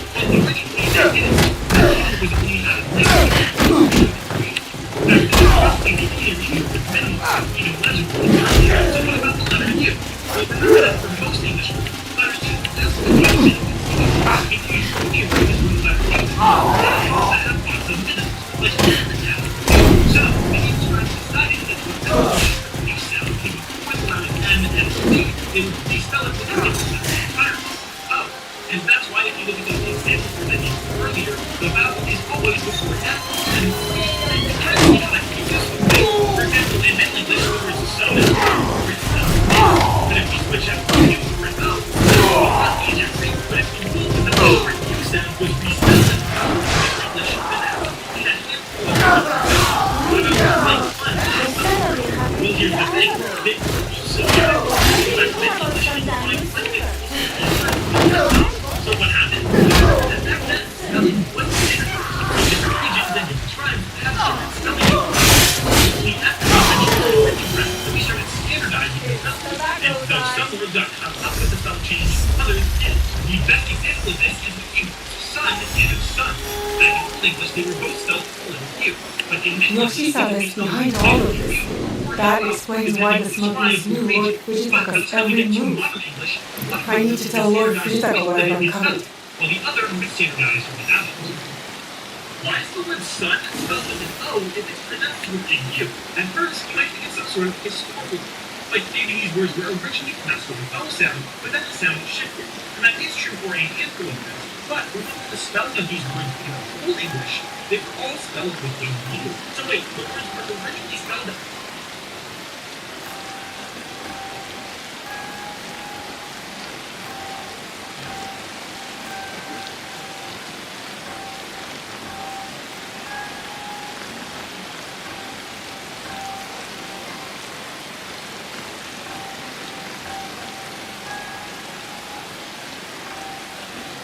They were pronounced, but then we started respelling them to be less intuitive. Why? Well, it's mostly due to minim confusion. You see, a minim is a shorter word with stroke used in some letters, like M, N, U, and I. And the confusion arises in cursive handwriting, where it's kind of hard to tell where one letter ends and the other begins. For example, maybe you've heard the joke that the word minimum is really hard to read in cursive. That's because this word is composed of 15 consecutive minims, so it's really hard to tell where the letter bound is. If you think that's bad, we'll call it in the medieval era, the Gothic script was quite common, which just makes minim confusion even worse. This is a valid sentence in Latin, so many scribes had to come up with creative ways of rewriting letters with lots of minims. The letter N, for example, was often rewritten above the previous letter. In fact, this was done so often, the shape was just simplified over time into just a squiggle. This is still seen in languages like Spanish or Portuguese, where words like these, for example, would have originally been written like this. A different solution is found for the letters I and J. Have you ever wondered why they're the only letters in the alphabet to have a dot over them, which, by the way, is officially called a till? Well, originally they didn't. A till was only added later to avoid minimum confusion. In fact, this is probably the only reason the word minimum is even legible in cursive. So what about the letter U? Well, remember that for most English words, the letter U doesn't cause minimum confusion. The confusion only arises when the letter U comes before other letters that have lots of minims, like N, N, or V. So, many scribes decided that whenever the short U sound came before the letters M, N, or V, they would respell it with a different letter entirely. Oh, and that's why if you look at those example words I gave earlier, the vowel is always before M, N, or V. And you can kind of see how that can be useful, right? For example, in Middle English, the words some and come were written like this. But if we switch out to U for an O, it's a lot easier to read. But if the rule was that the short U sound was respelled as an O in Middle English, then how come only a handful of words were affected? What about words like fun or thumb, for example? Well, here's the thing. They were also affected. Go back to Middle English and you'll find plenty of these words with an O. So what happened? Well, remember that back then, spelling wasn't standardized. So different regions and different tribes would have different spelling conventions. It was only after the invention of the printing press that we started standardizing the spelling. And though some words got caught up with the spelling change, others didn't. The best example of this is the words sun and sun. Back in Old English, they were both spelled with the letter U, but in Middle English, they can be spelled with either a U or an O, depending on the scribe or region. But by the time we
In the West, we use these numbers, which are called Arabic numerals. But in the Arab world, though these numbers are used a bunch, in standard Arabic, these are the proper numbers. But they're not called Arabic numbers. They're called Indian numbers. And even weirder, in India, they don't use either of these. They use these. So what's going on? All three of these number systems are actually related. They all come from the Brahmi numerals, which were used over 2,000 years ago in ancient China. The Brahmi numerals might have come from the Shang numerals of ancient China, but there isn't concrete evidence to support this. So typically the Brahmi numerals are seen as the starter. As the Brahmi numerals evolved, they became a positional base 10 system and added the number 0. Here, the family tree diverges. In India, the Brahmi numerals became the Sanskrit numerals and eventually the Devanagari numerals, which are used today. But it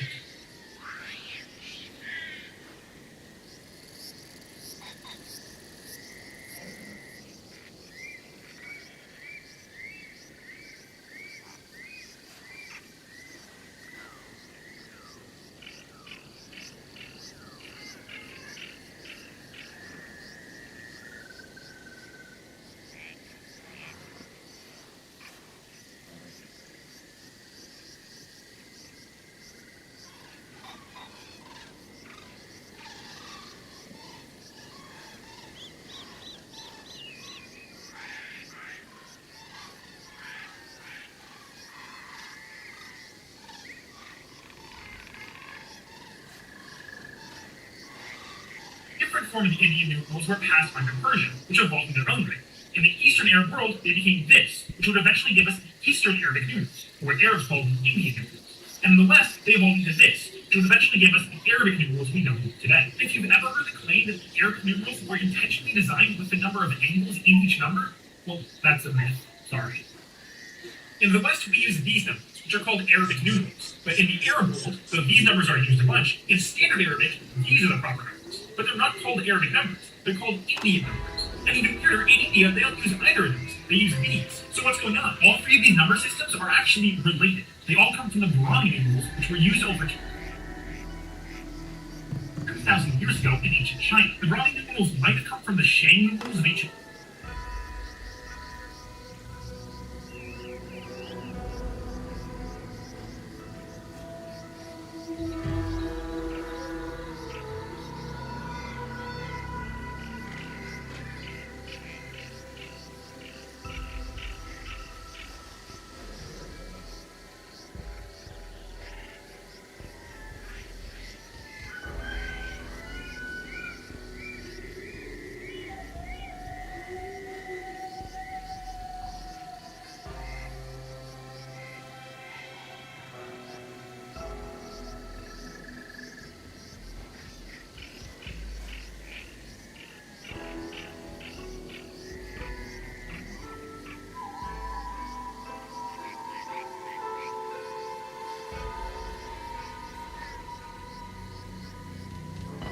China, but there isn't concrete evidence to support this, so typically the Brahmi numerals are seen as the starting point. As the Brahmi numerals evolved, they became a positional base 10 system and added the number 0. Here, the family tree diverges.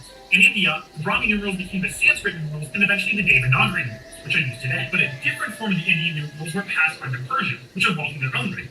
In the Eastern Arab world, they became this, which would eventually give us the Eastern Arabic numerals, or what Arabs call the Indian numerals.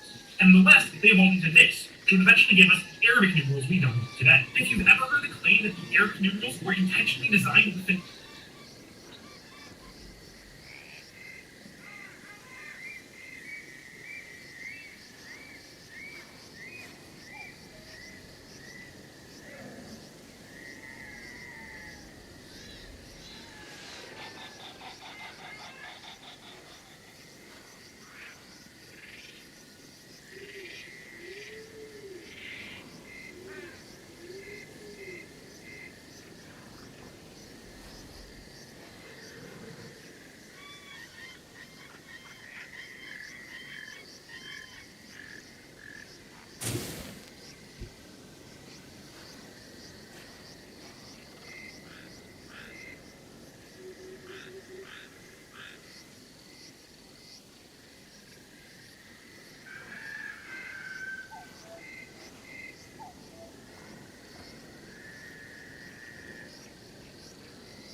number of angles in each number, well, that's a myth.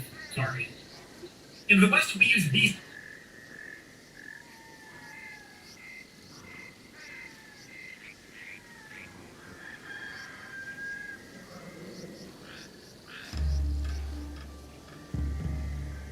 People don't remember the character that I played in Harry Potter, but I was only in the films for 40 minutes less than 7. So I found the breakdown of the screen times across all of the 8 films. This has shocked me to my core. Dan Ravenhill Mace, with nearly 9 hours of screen time across all the films. Makes sense. But Snape getting 43 minutes. Joe, Philosopher's Stone, Place of Bets, how many minutes? 6. So, Chamber of Secrets, a whopping 4 minutes. Half-Blood Prince, 8 minutes. Prisoner of Azkaban, 5. Goblet of Fire, this is 3 minutes. Call the Ministry of Magic, get the time turner turned. It's literally like 120 seconds more than Eloise Vision. Order of the Phoenix, 6 minutes. Deathly Hallows Part 1, 5 minutes. Deathly Hallows Part 2, 1 minute more at 6 minutes. He's barely there. Somehow, he still feels like the main part. And I think not only is this a testament to how incredible he is as an actor, but I think also it's because every single scene he's in, it actually moves the plot. There's no filler. There's no wasted dialogue. I'm always okay.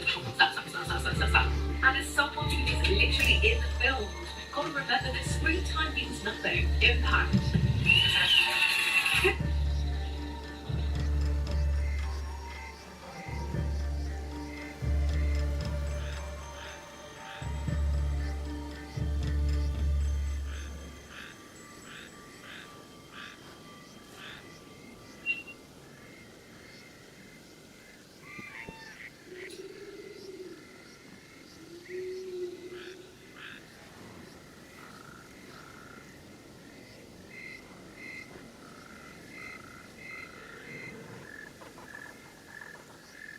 Next into the den, a husband and wife team. It's been a long day.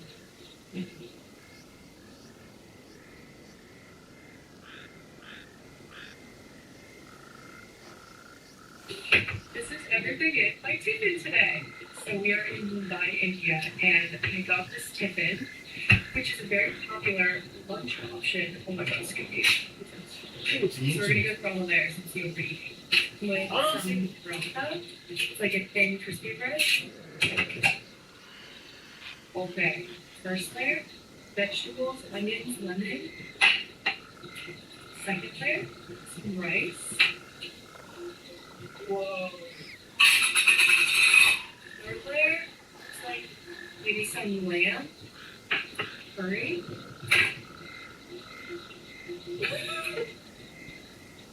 Fourth layer, looks like, it kind of smells like a doll, but I'm not sure yet what it is. And then, oh wow, last layer, dessert, it's these sweet fried balls. I think this is called it. Very good. Okay, so it's mid-plate. Rice. I assume it's lamb, but I'm not sure. Doll smelling. And I'm gonna just squeeze of lemon, which is that's right. Raw onion.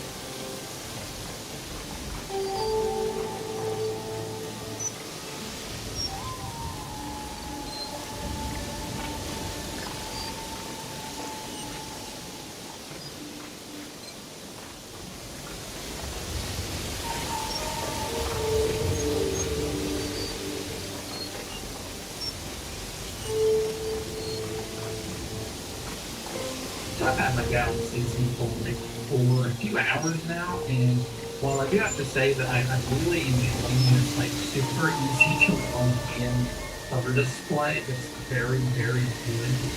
There is something else standing out to me. And you might assume that it's, just watching some video content, some 16:9 video, and yeah, that's definitely good. I do think that it's better than it was on my Simple 7 or really any other foldable because it's not a square screen. There's a lot less about letterboxing going on.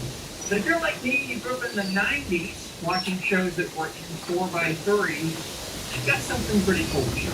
There might quite literally be no better way to watch these older shows like Batman than on this device. I'm not stretching anything. This is a 4x3 screen, and it is a perfect fit for this stuff. Amazing. So I've had my Galaxy since.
Top 5 countries with the most Michelin star restaurants. Oh, number 1, let's go Italy. Italy's number 3. Okay. 376 Michelin stars. All right, the United States. No, they're not in the top 5. They're number 7. Okay. France. France is number 1 with 641 Michelin star restaurants. Let's go with Japan. Japan is number 4 with 351 Michelin star restaurants. Okay. Go China. No, China's all the way down at number 10, but they're on the top 10 within a couple of those. China peanut butter noodles are chain. Argentina. No, these last 2 are a little tough. One of them is just a very small country, but very rich. Switzerland. Even smaller than Switzerland, and even richer than Switzerland. Luxembourg. Nope, not in Europe. Not in Europe. Singapore. Nope. Smaller than Singapore. It's like Singapore. But, and it's a, yeah. Is it another city-state? No, it's kind of like a conglomeration of city-states. That's more their own country. What? Yeah, it's kind of like, yeah, it's like 4 or 5. Hong Kong? No. Hong Kong is just, yeah. I don't know. Smaller than Singapore. Yeah, it's a United City-States. Oh, UAE? Yeah, UAE is number 2. Okay. 469. They made it in 5. Yeah. Why do you think UAE is smaller than Singapore?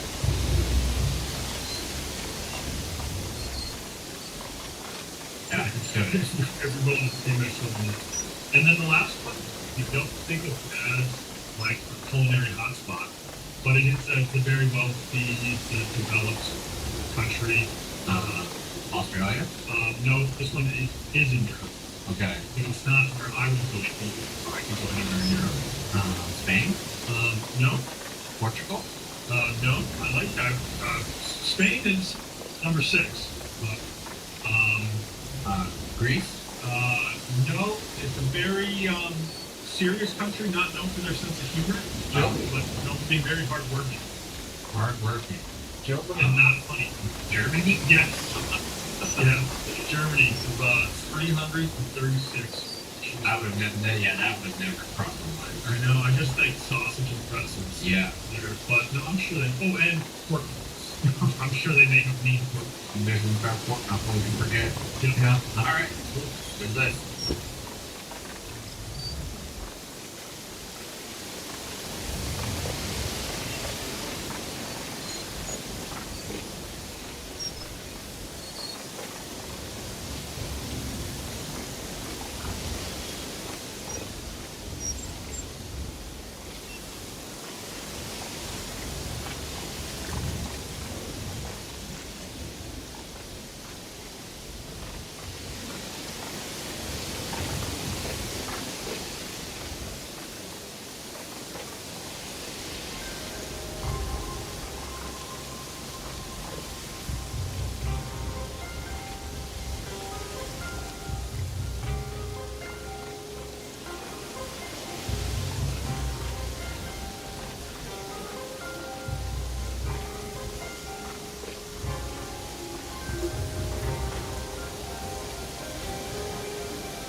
I will be giving this new nuclear screwdriver to the first person who recognizes me. This is one of the few places where I will not draw attention with a getup like this. Try that shirt. Recognize it?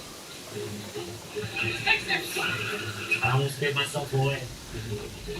We're gonna need to reduce the difficulty a little bit. Can I take a signature from you? You're gonna have to take more than that, I'm afraid. The first person to say hi to me in my disguise gets our new nuclear screwdriver. That's awesome. Congratulations. Thank you. I will be giving this new nuclear screwdriver to the first.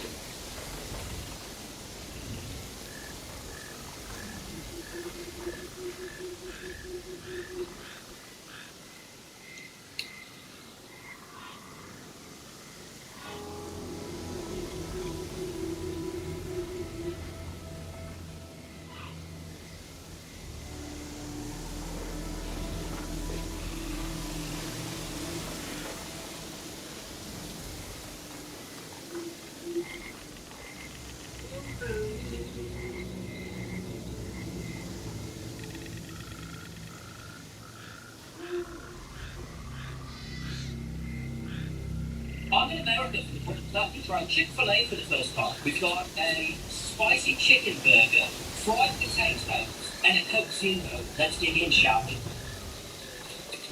Okay. Oh my days. Get in! Now that my TikTok is recently blown up with the amount of people that keep saying, we're trying this or that for the first time in America, it's incredible. I've never seen so many of these videos before. You're joking. That's nice. I like that. Wash it down with some Coke Zero. Nice big jet fuel, isn't it? It burns. And I love it. Chick-fil-A breakfast. That's a 10 out of 10. You know, I've never been to Chick-fil-A, but since they've become so popular recently, I guess they're very good, aren't they? I'm in America.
Maybe September.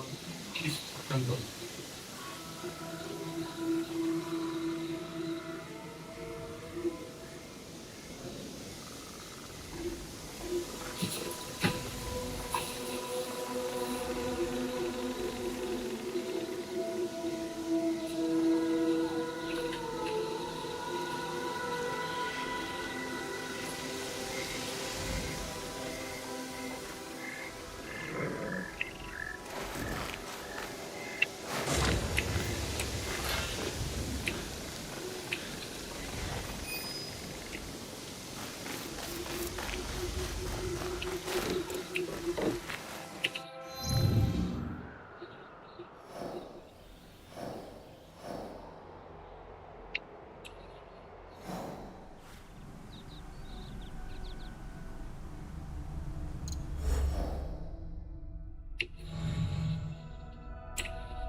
I cannot increase the number of domains? Why is it so low? So freaking annoying.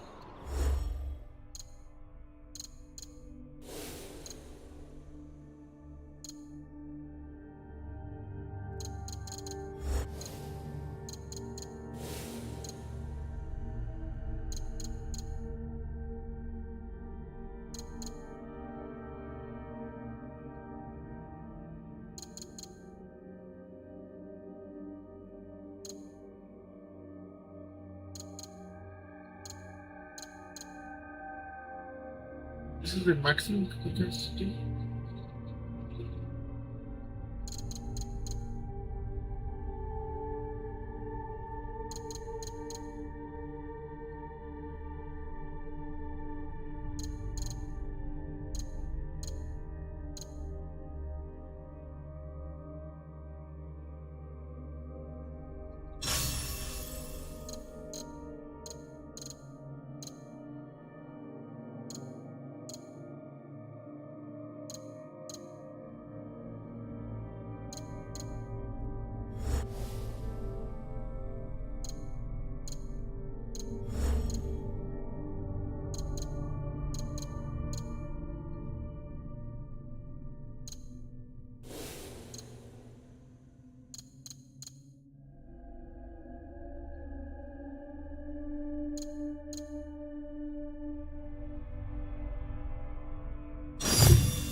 How close I was.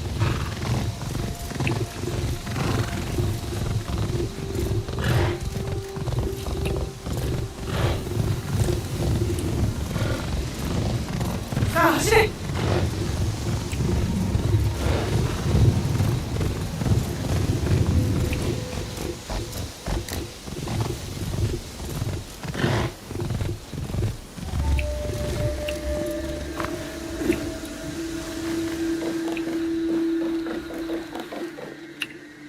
The smugglers won't steal your silver anymore.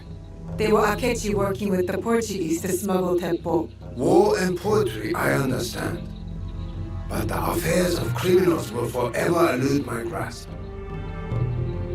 Thank you. There's more, Lord Fujitaka. One of your men is behind it all. Yoshisada? This must be a mistake. The man handles all your affairs. It will be easy to steal from you. Such a weighty accusation demands undeniable proof. This could be a forgery meant to throw my crime. Then I will get you. I hope you are not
said she'll leave me to join your damn church. I won't allow it.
I should stay hidden here.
I wish you hadn't told Lord Fujitaka about my business. Don't you mean your betrayal? Lord Fujitaka is a great warrior and poet, but a terrible accountant. I only took what I needed. Anyone else would have left him destitute. That still makes you a traitor.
Hey.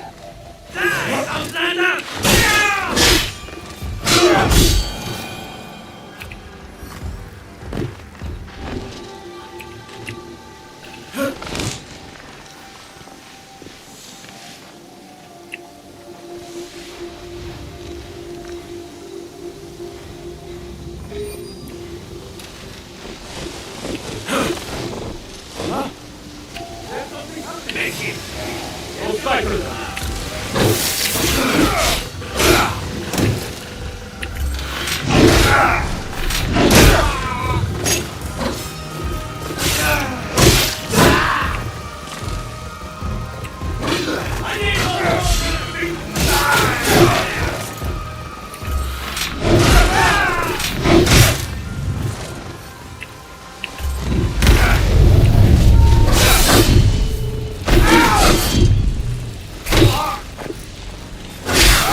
This is the end.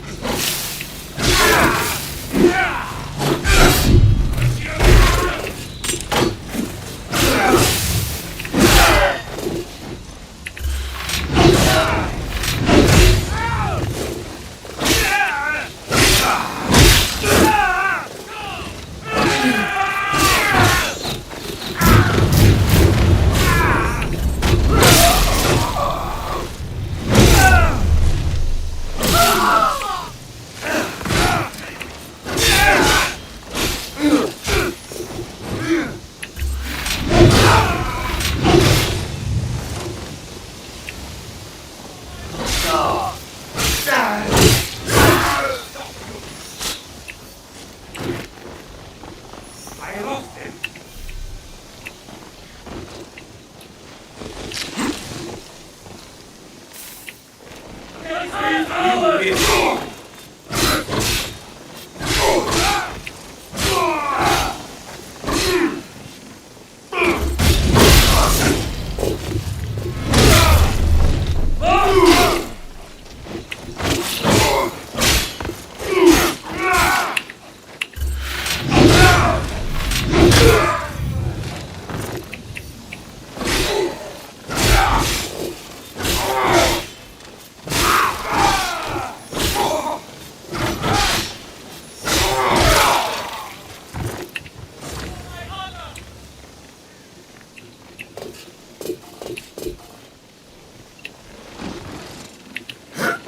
Inspect that area. Where are you?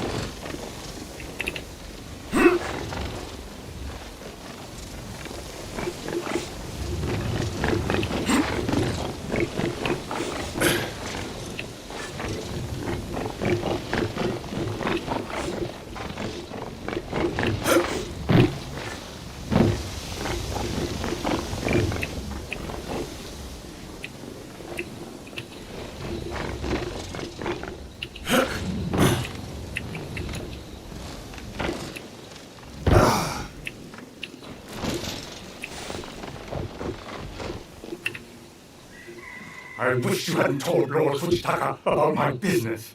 You decided to betray him. Lord Fujitaka is a great warrior and poet, but a terrible accountant. I only took what I needed. Anyone else would have left him destitute. Is that how you justify treason?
show you.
I have waited for this moment.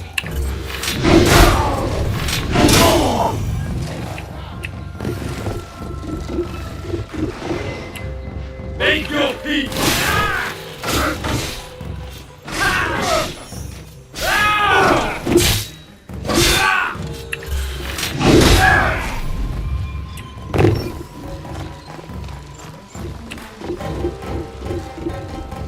Fight me!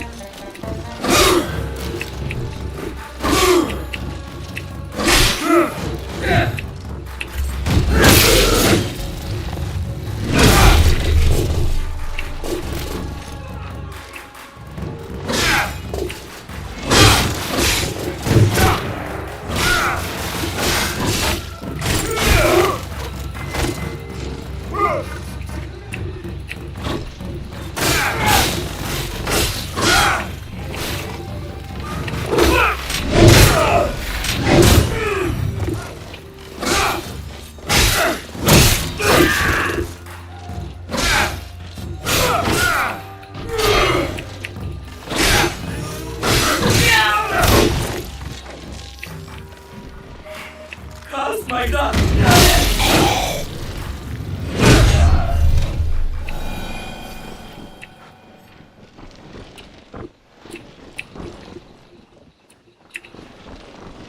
Oh, better not mess around.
I bring you conclusive proof, Lord Fujitaka.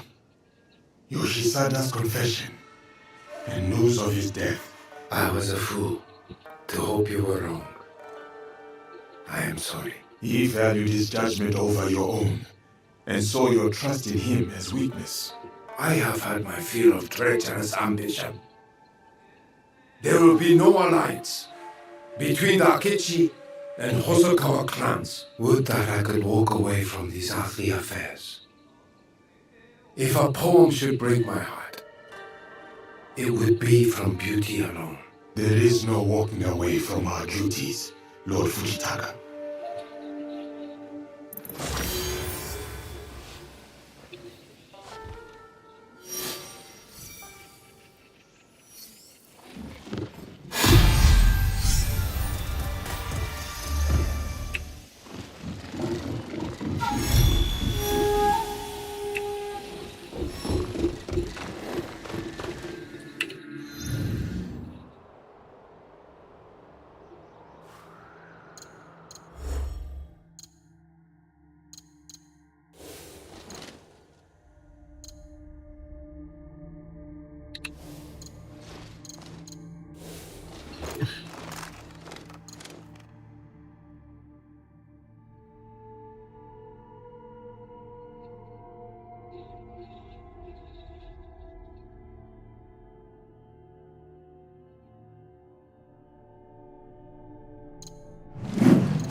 C6. Oh.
No need to bite. I am friendly.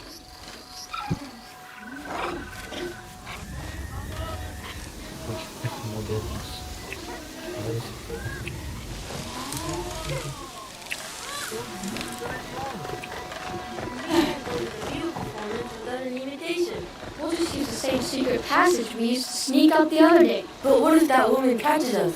You know what they say about her. You're afraid of a lady? Huh, fine. I'll go by myself.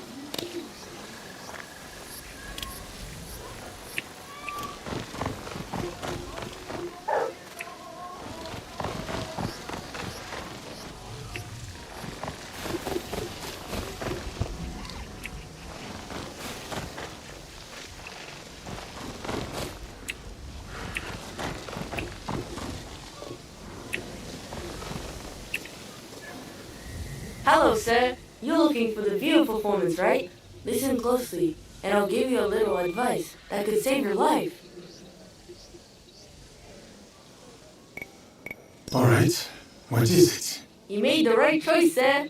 Whatever you think of her story, do not critique the lady performer. The people she dislikes often end up dead.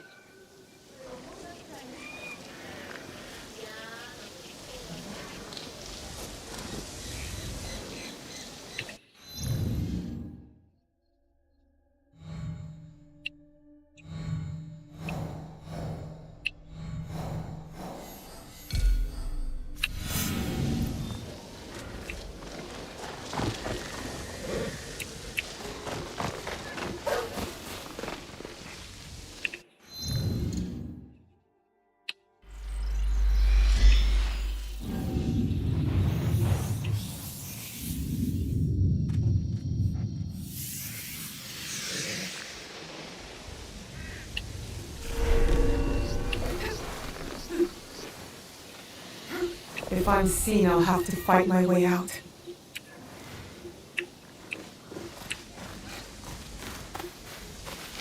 These stories are always so random. She wants to be around so long. She has a secret business.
I've looked into these former comrades of yours, Koshiro. They won't terrorize innocents anymore. That is... Now that his soldiers are dead, I expect Genzaburo will crawl out of hiding. And I think I know where to find him. I'll take it from here, Miss Naue. You have done more than enough. You're in no state to fight anyone. I could handle Genzaburo with both my arms and legs cut off. All you're capable of doing right now is getting yourself killed. I'm sorry, Koshiro. Just let me do this for you. As your friend. Very well. I suppose Genzaburo's death is what matters. Not who deals the killing blow.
I need to paint this.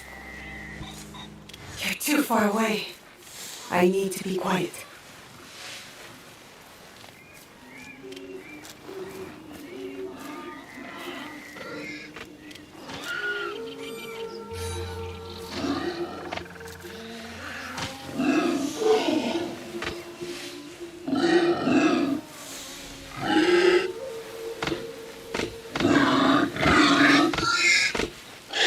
View from here.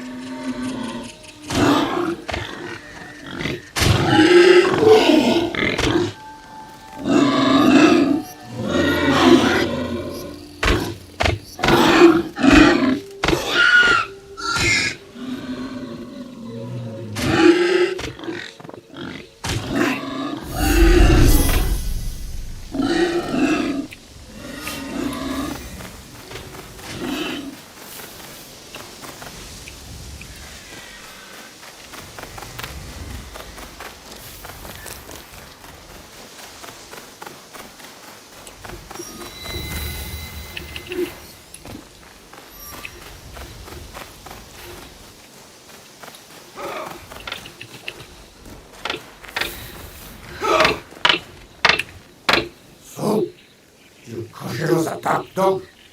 The shinobi who's been killing my men. Genzaburo. I was expecting a great warrior. Am I too frail for you? Our boy Koshiro would tell you a blade's edge matters more than its size. You tried to murder him. That's a curious way to reward loyalty. He let a peasant girl from Iga betray our homeland. I had to do something. So you kill civilians without reason? You sound just like Koshiro. If the traitor wanted a debate, he should have come himself.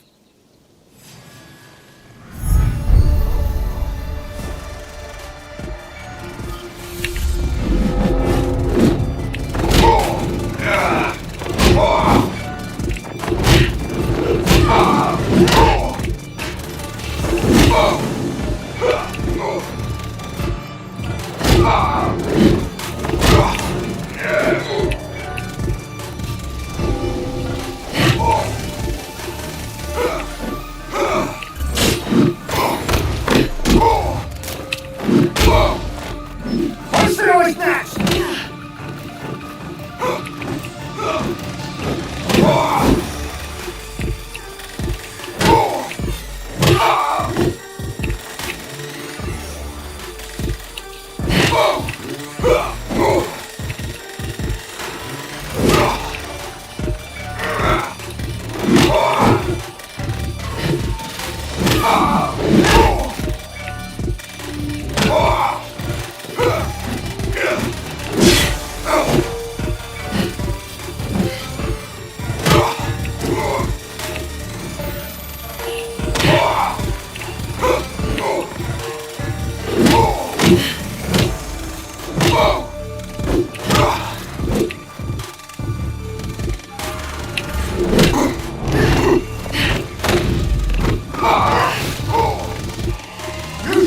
Let's stay out of Hanma!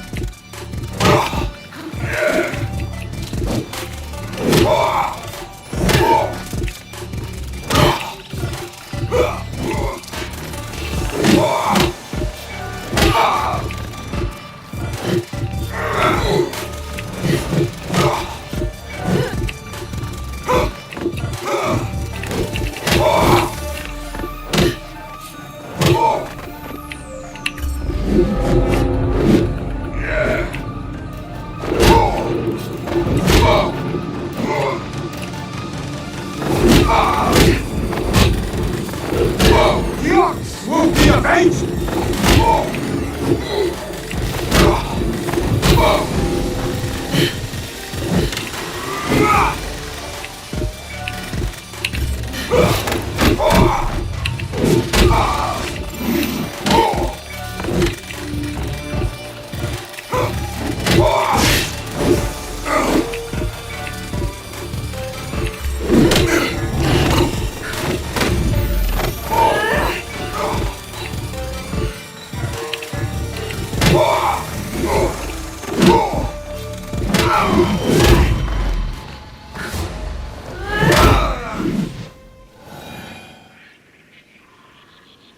Koshiro?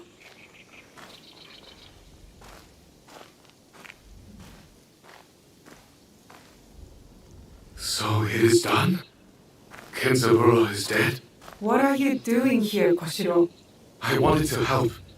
I came as quickly as my injuries allowed. Why face Genzaburo in a duel knowing you would likely die? I just wanted to protect you.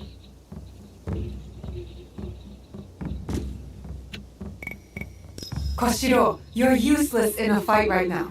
You couldn't protect me from a paper cut. Miss Naue, I'm grateful for all you've done for me, but that is unfair. Look, just... please get better, Koshiro. I will, Miss Naue.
Rain is fending off the bandits well, I should hope back.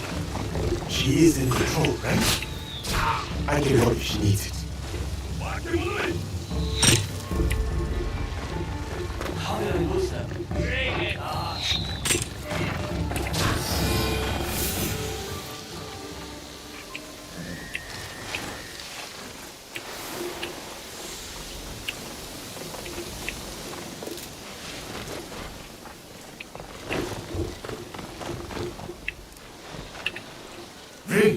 Are you hurt? What happened? Some wandering bandit stole my forward mail decoration.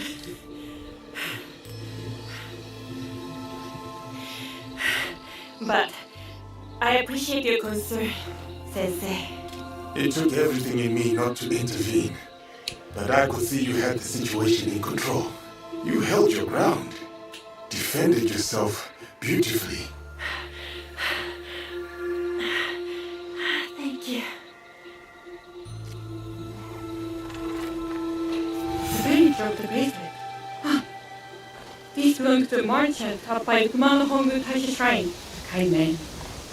Bit of a show off. I remember him wearing it. We should return the bracelet.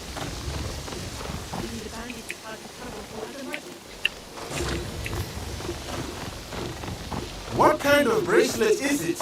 Buddhist prayer leaf! Every now and then I get supplies from the temple town in the Taisha Shrine.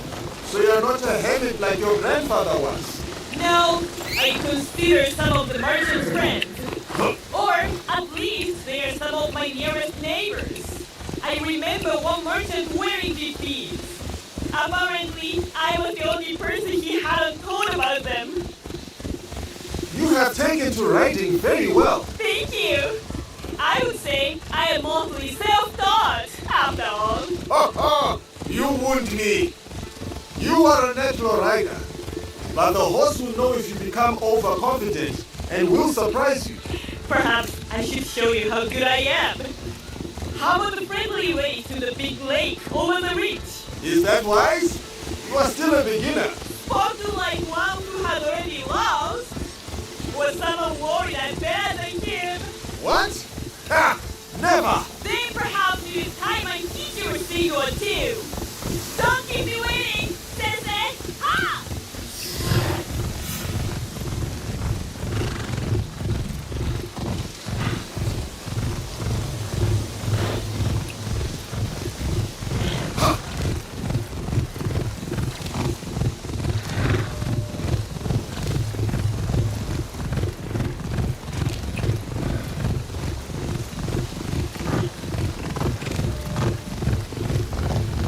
She is good. Even if I can best train. Should I?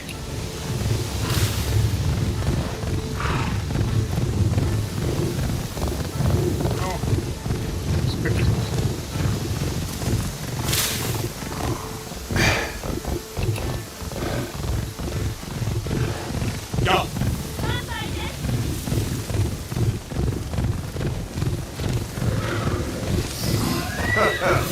What a ride.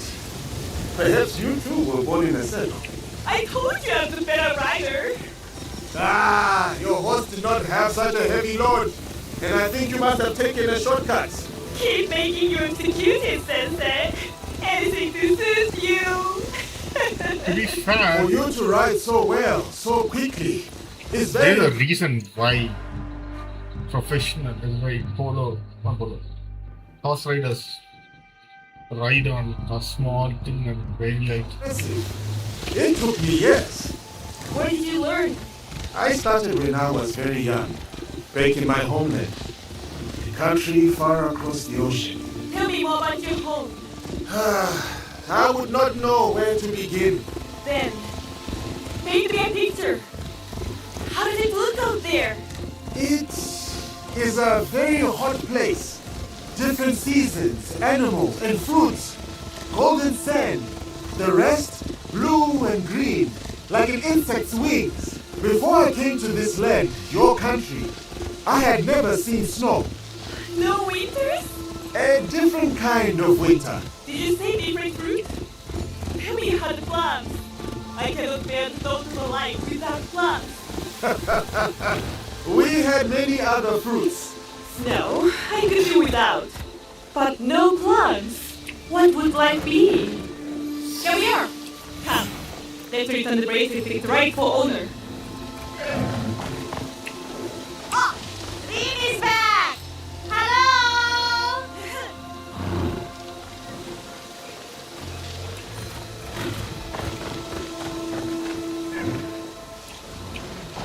Man, I didn't think we would see you again so soon. Are you well? Yes, thank you. And I have something that belongs to you.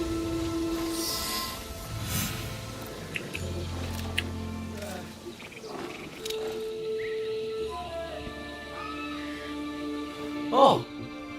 Slippery fingers. Must have dropped it between here and home. Have some onigiri for your good deed. Onigiri? Yasuke, this is special. You should be kind.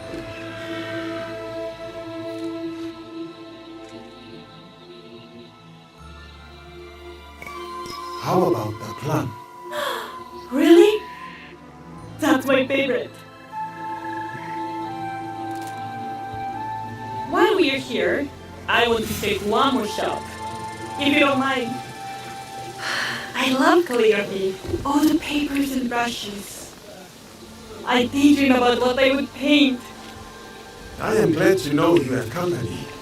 You have made true friends here. What can I say? All that practice with my bow makes me hungry. And once I made friends with Ike, I enjoyed exploring all the areas that surround the hut. Here, I buy myself clothes when I need them. Paper for drawing. Oh, another merchant sells excellent calligraphy brushes here. I had no idea you enjoyed drawing. It's one of my favorite ways to pass the time. I suppose what I enjoy is creating beauty. This world desperately needs it. I agree. But drawing the forest animals is challenging. They run too fast. I have the same problem. My favorite musician, Igor Boros. He's harmless. He's pretty good even when he drinks. He says he practiced his demons with all of sake. He's always been kind to me.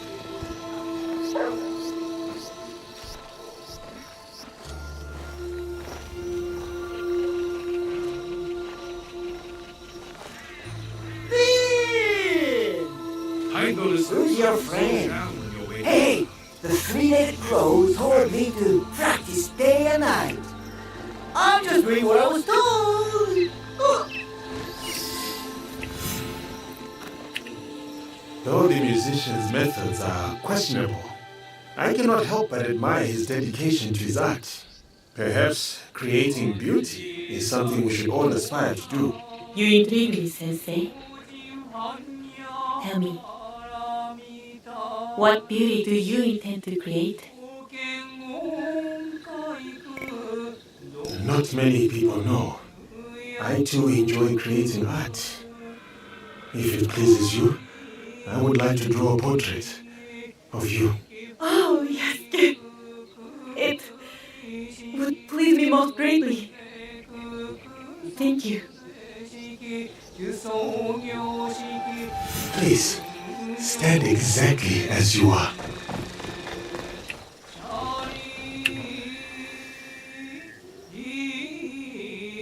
Perfect.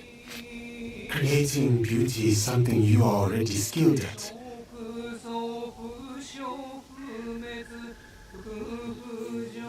Come, Yasuke. I want you to see something.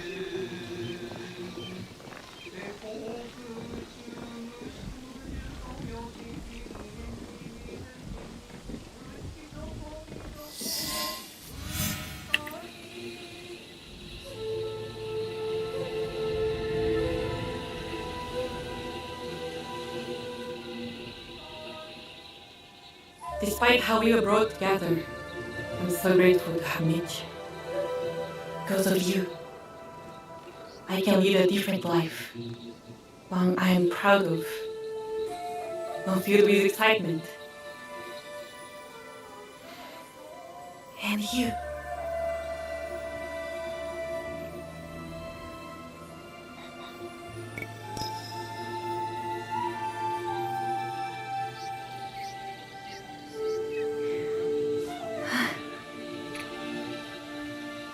I am not only a teacher. I too have much to learn. Like what beauty we can create together.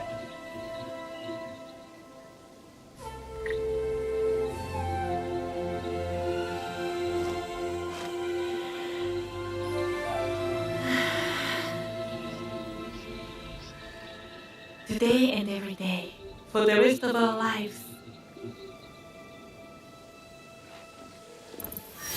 I will wait for you at the hut.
have items to suit all tastes.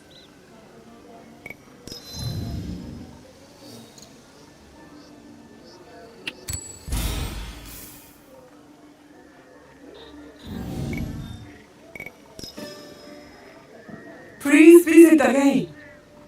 This table, the rough edges are beautiful.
Have a look.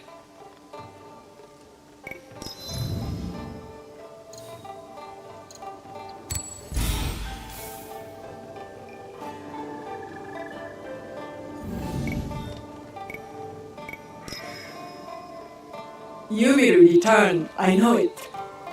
This table has a very unusual ring.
Let me know if you require anything.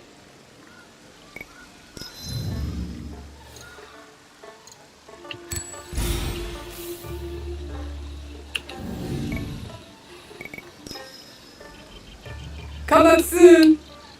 This T-bow feels sturdy. The potter made it with great care.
I am fine.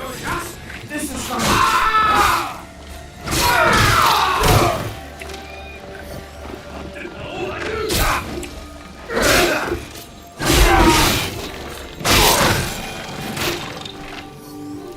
Nasa forza lang.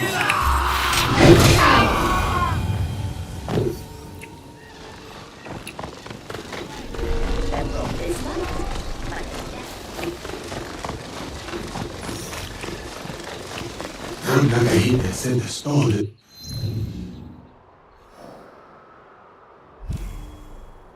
It's along the river. I should look for the red lanterns.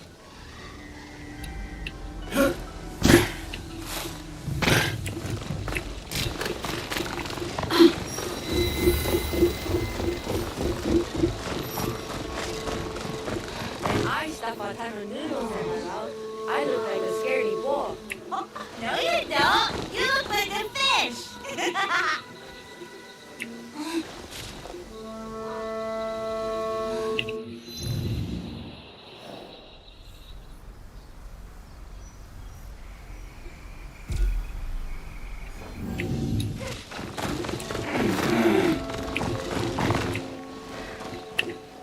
I have items to suit all tastes.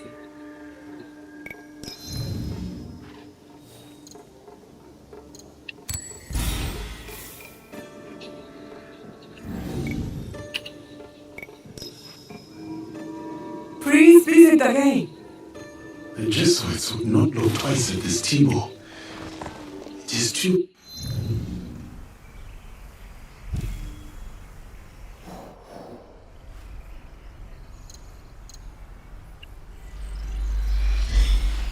plain for their taste.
So distant number.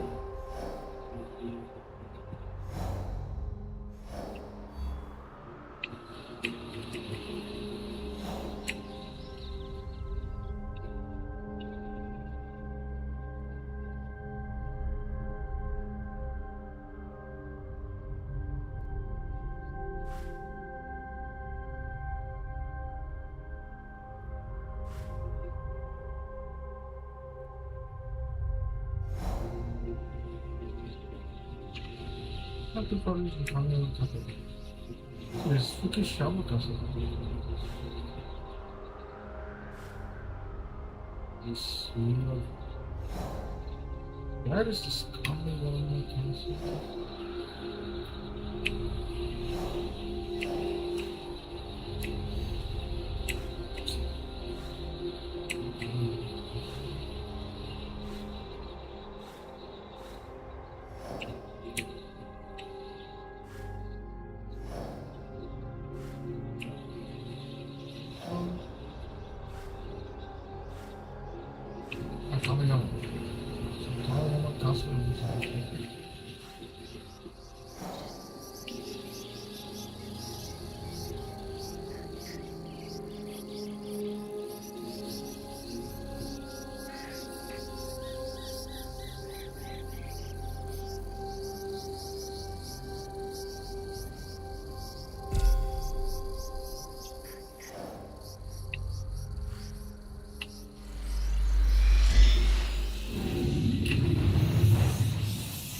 I'm going to enjoy this. They are above.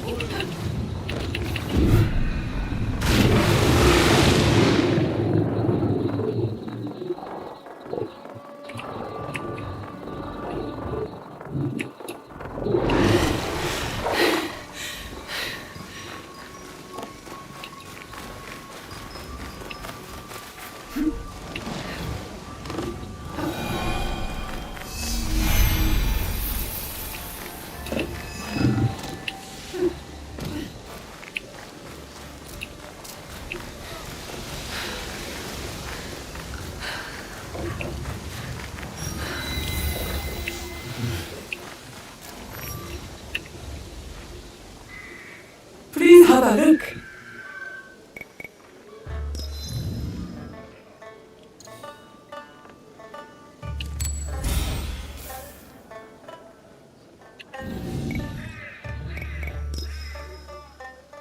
You will return, I know it. Ah, another TiVo.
invented. Maybe it's some Ivory Coast.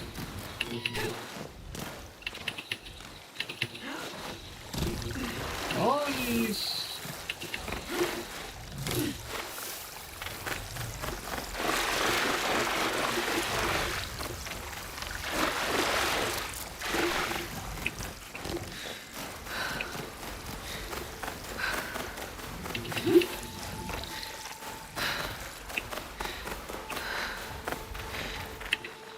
So, Omonushi has called you here.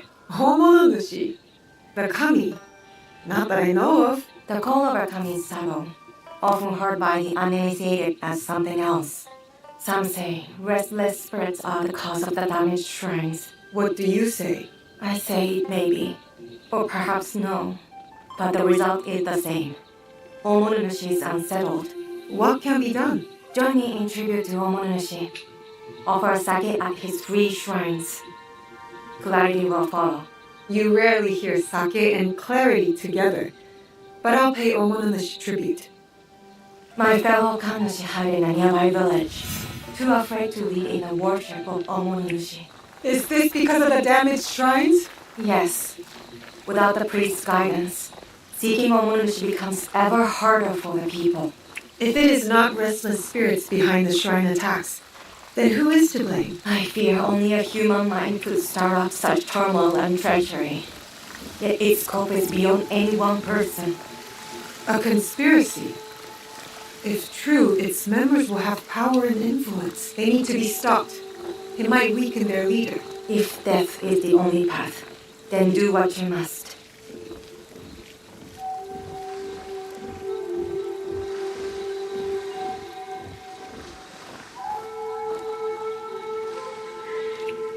Here, I will pray. You appease Omonushi with the sake. Oh, great Omonushi, we offer gratitude to you for your blessings and guidance. Visit the 2 remaining shrines. Repeat the ritual.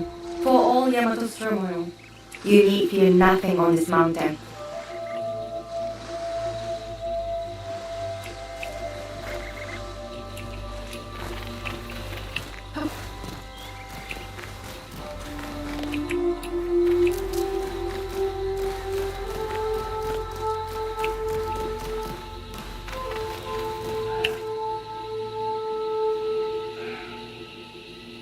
O great Omonushi, I offer gratitude for your blessings and guidance.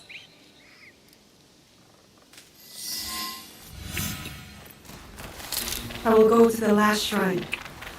Once I'm done, I'll go find the Miko.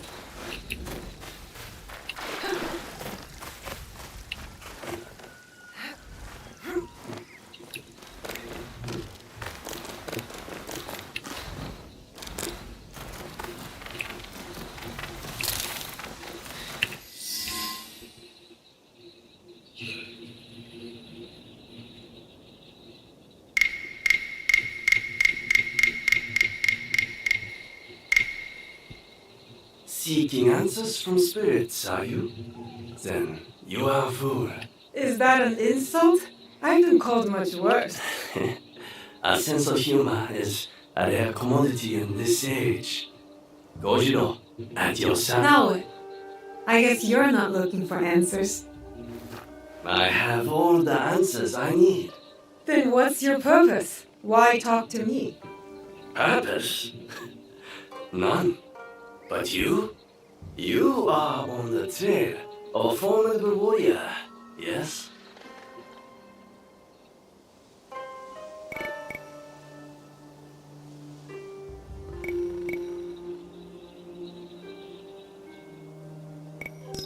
How did you know?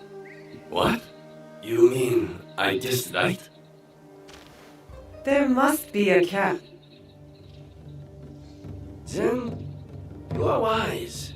In Yamato, everything is a lie. Even the lies. Now, if it is answers you want, go speak with the daimyo. Ours is Tsui Junke.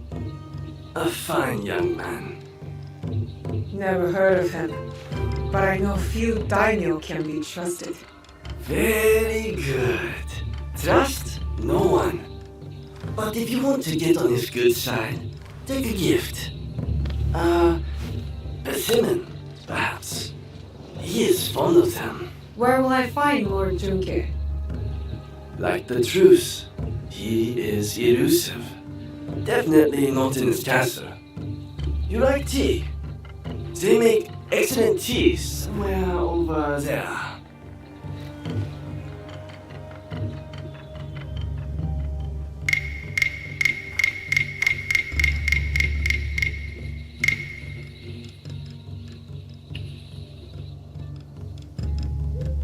Odd.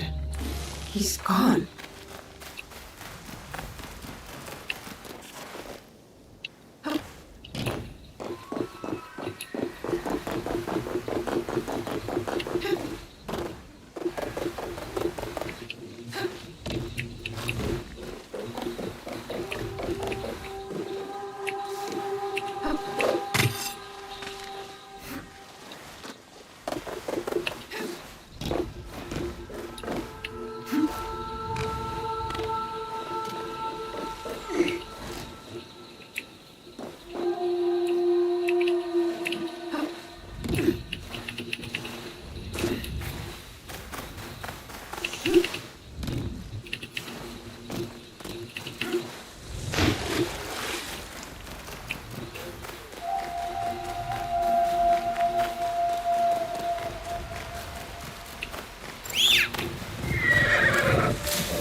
Better you take the lead here. I am Yasuke of the Oda clan. I wish to pay my respects to Lord Junke. Lord Junke is not accepting guests. But for a samurai of your standing, he may make an exception. Let me do the talking. You know Daniels.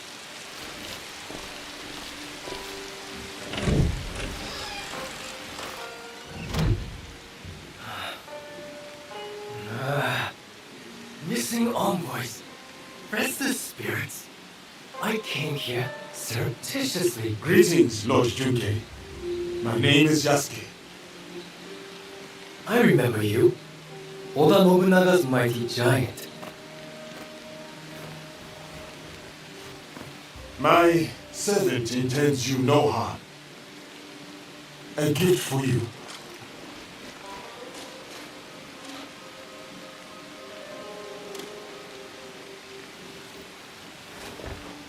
Is this a jest? I do not understand. Lord Junke, what is amiss? Last night, I dreamed of a man with no face. He held out a persimmon. Friend or foe, I do not know. But dreams must be honored. You have a role to play here. Go against this giant, and you will pay. Her too. Yes, Lord Junkei. I am Joken, Hokkyo caretaker of Todaiji. Please, share your reason for coming here. It may alleviate Lord Junkei's suspicions. I come to Yamato to pay tribute to Omononushi. A foreigner wishes to worship at our shrines? I am a newcomer to this land. I wish to learn all corners of its culture. Curse the spirits! One of many problems I must face. There can be no peace in Yamato while they haunt us. Perhaps Lord Junkei would like us to deal with these spirits. Ease his burden? Uneasy spirits plague us, but it is Lady Ayako who is the true root of trouble in Yamato. If the Akiyama clan reject my offer of peace, I will destroy them. Lord Junkei most graciously sent peace envoys to the Akiyama clan. Those envoys have been abducted, or worse. We will help you and keep watch for your envoys. Yes, girl, do that. Now, I grow weary. I need time, and quiet, and peace.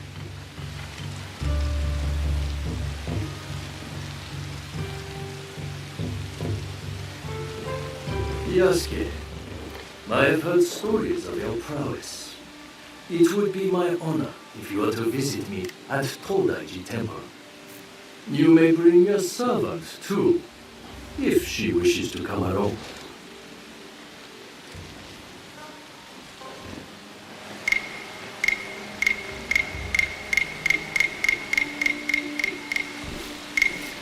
What would it be then? Troublesome spirits or looking for lost envoys? Are you spying on us? I can't help it. I have the wrong sensitive ears. What of it? Maybe this Lady Ayako is our true target. The target is not everything. Resolving the Tsutsui Akiyama feud may bring lasting peace to Yamato.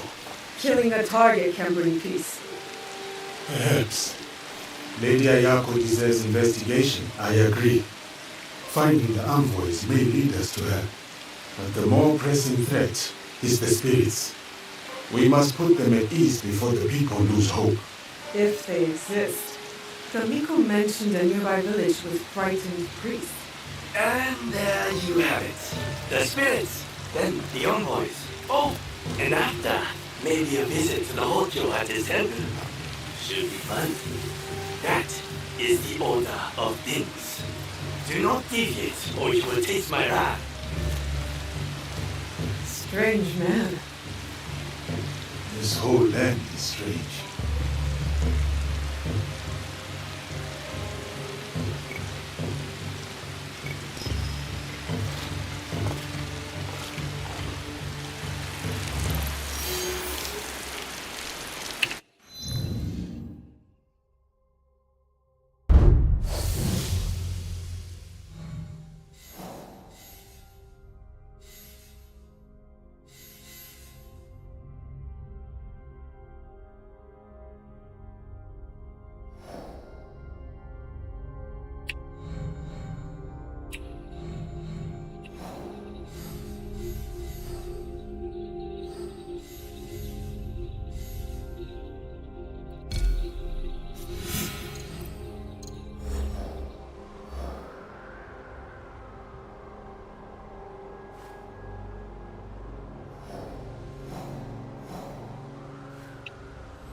This is the village Tomiko spoke of.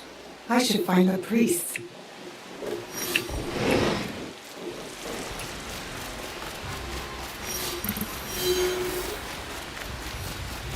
You have no shame. You should protect us. I must speak with the Gokeni no Kanrei. Where is he? Gokeni no Kanrei speaks, we obey. He has his reasons. What's happening here? Evil spirits attack us. But the warriors meant to protect only offer excuses. I knew the shrines were The targeted. spirits steal relics from the shrines. So you are on... The Gokeni no Kanrei. You again. Why do the Gokeni not help the priests, I wonder? Is it because they are snobby and lazy? There's more to it than that. Well, I have noticed a lot of activity over there at the Gokeni no Kanrei's manor. Very suspicious. If it were me, I would pay a visit. See what answers I can find there.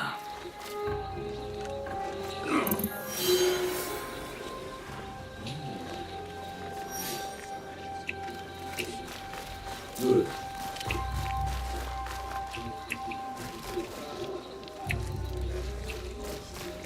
You are new here, eh? There is much strangeness in Yamato. And you are a stranger. I am here to look into this strangeness. Once I would have sent you to my sensei, but these days, I am not sure it is wise. Sounds like he has lost your trust. He has also become strange. Secret meetings, new and disrespectful friends. I even wonder if he still believes in our sacred code.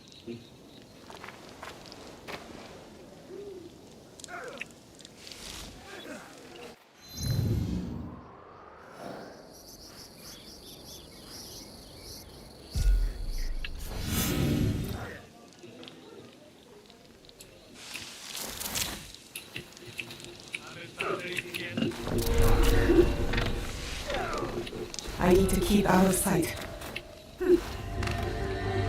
What just happened there? Your life is dangerous. They went down you, snobby. The Gokeni no Kanrei has secrets. I'll find them in here. I'm ready.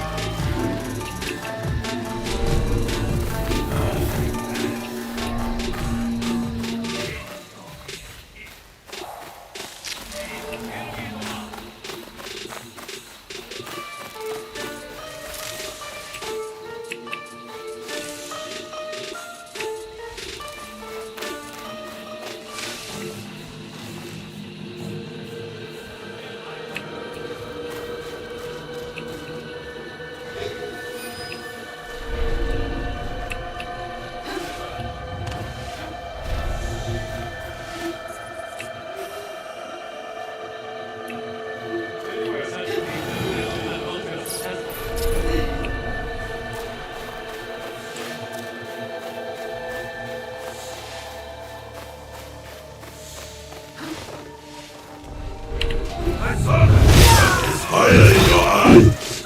Let us see if it matches your skill!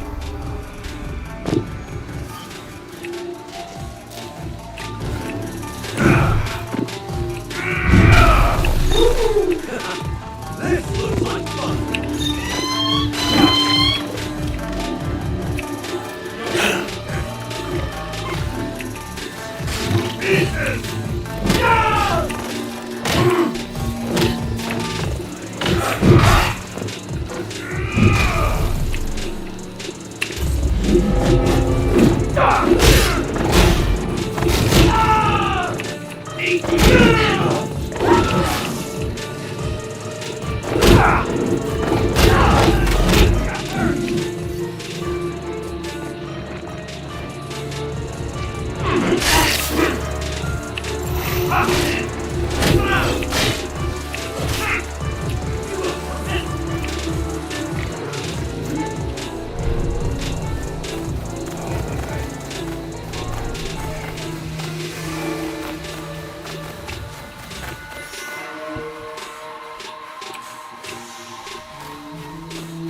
This letter speaks of a daimyo's advising merchant.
Outlaws attack the priests, non-spirits. Both they and the Gokenen must serve an unnamed superior. My true target.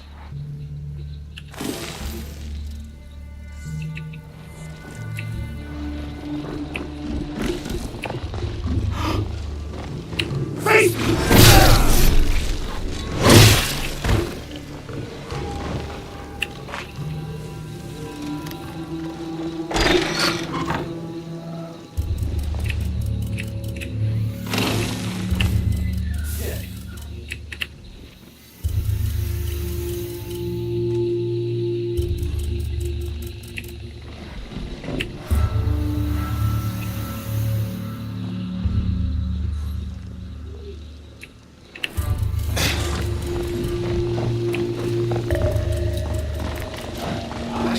Someone help me!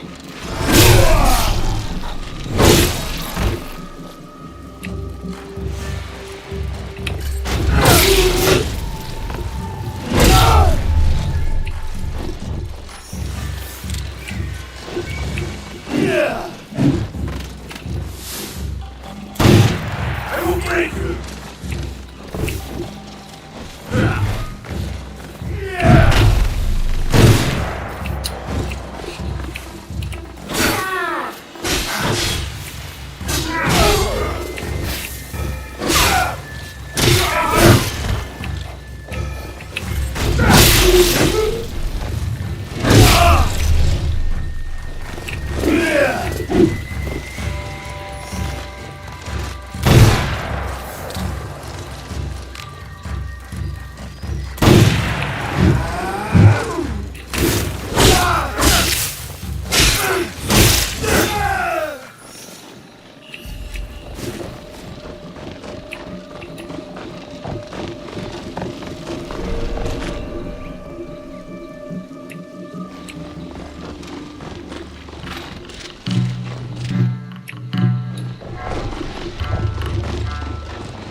What are you doing here? Always so suspicious. Have I ever been anything but helpful? Helpfulness can be a rare commodity in this age. You won't help. Koshiro helps. There's a big outlaw camp at the top of the hill, in the ruins. That is helpful. These outlaws are superstitious, I hear. The night is a superstitious time. So you suggest I attack at night? I'm full of good ideas.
This is another trick. How's that?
what useful things we can find here.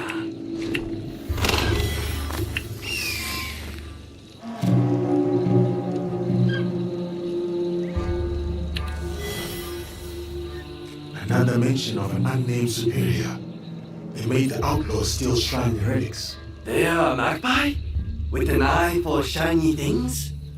Not all relics are shiny. You possess a very literal mind. I can tell. And you, a mischievous mind, I can tell. But also a helpful one. Time to go.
I meant to do that.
I will bring you down.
I hope Koshiro is recovering from his injuries. I should check on him.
I'm not allowed here.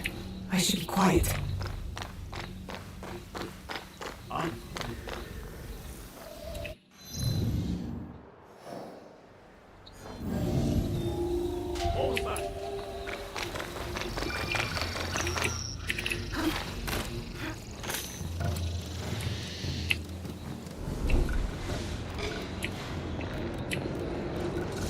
Who's there?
Nothing there.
I should check the advisor's home for more information.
where you are.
Hold on.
Ah!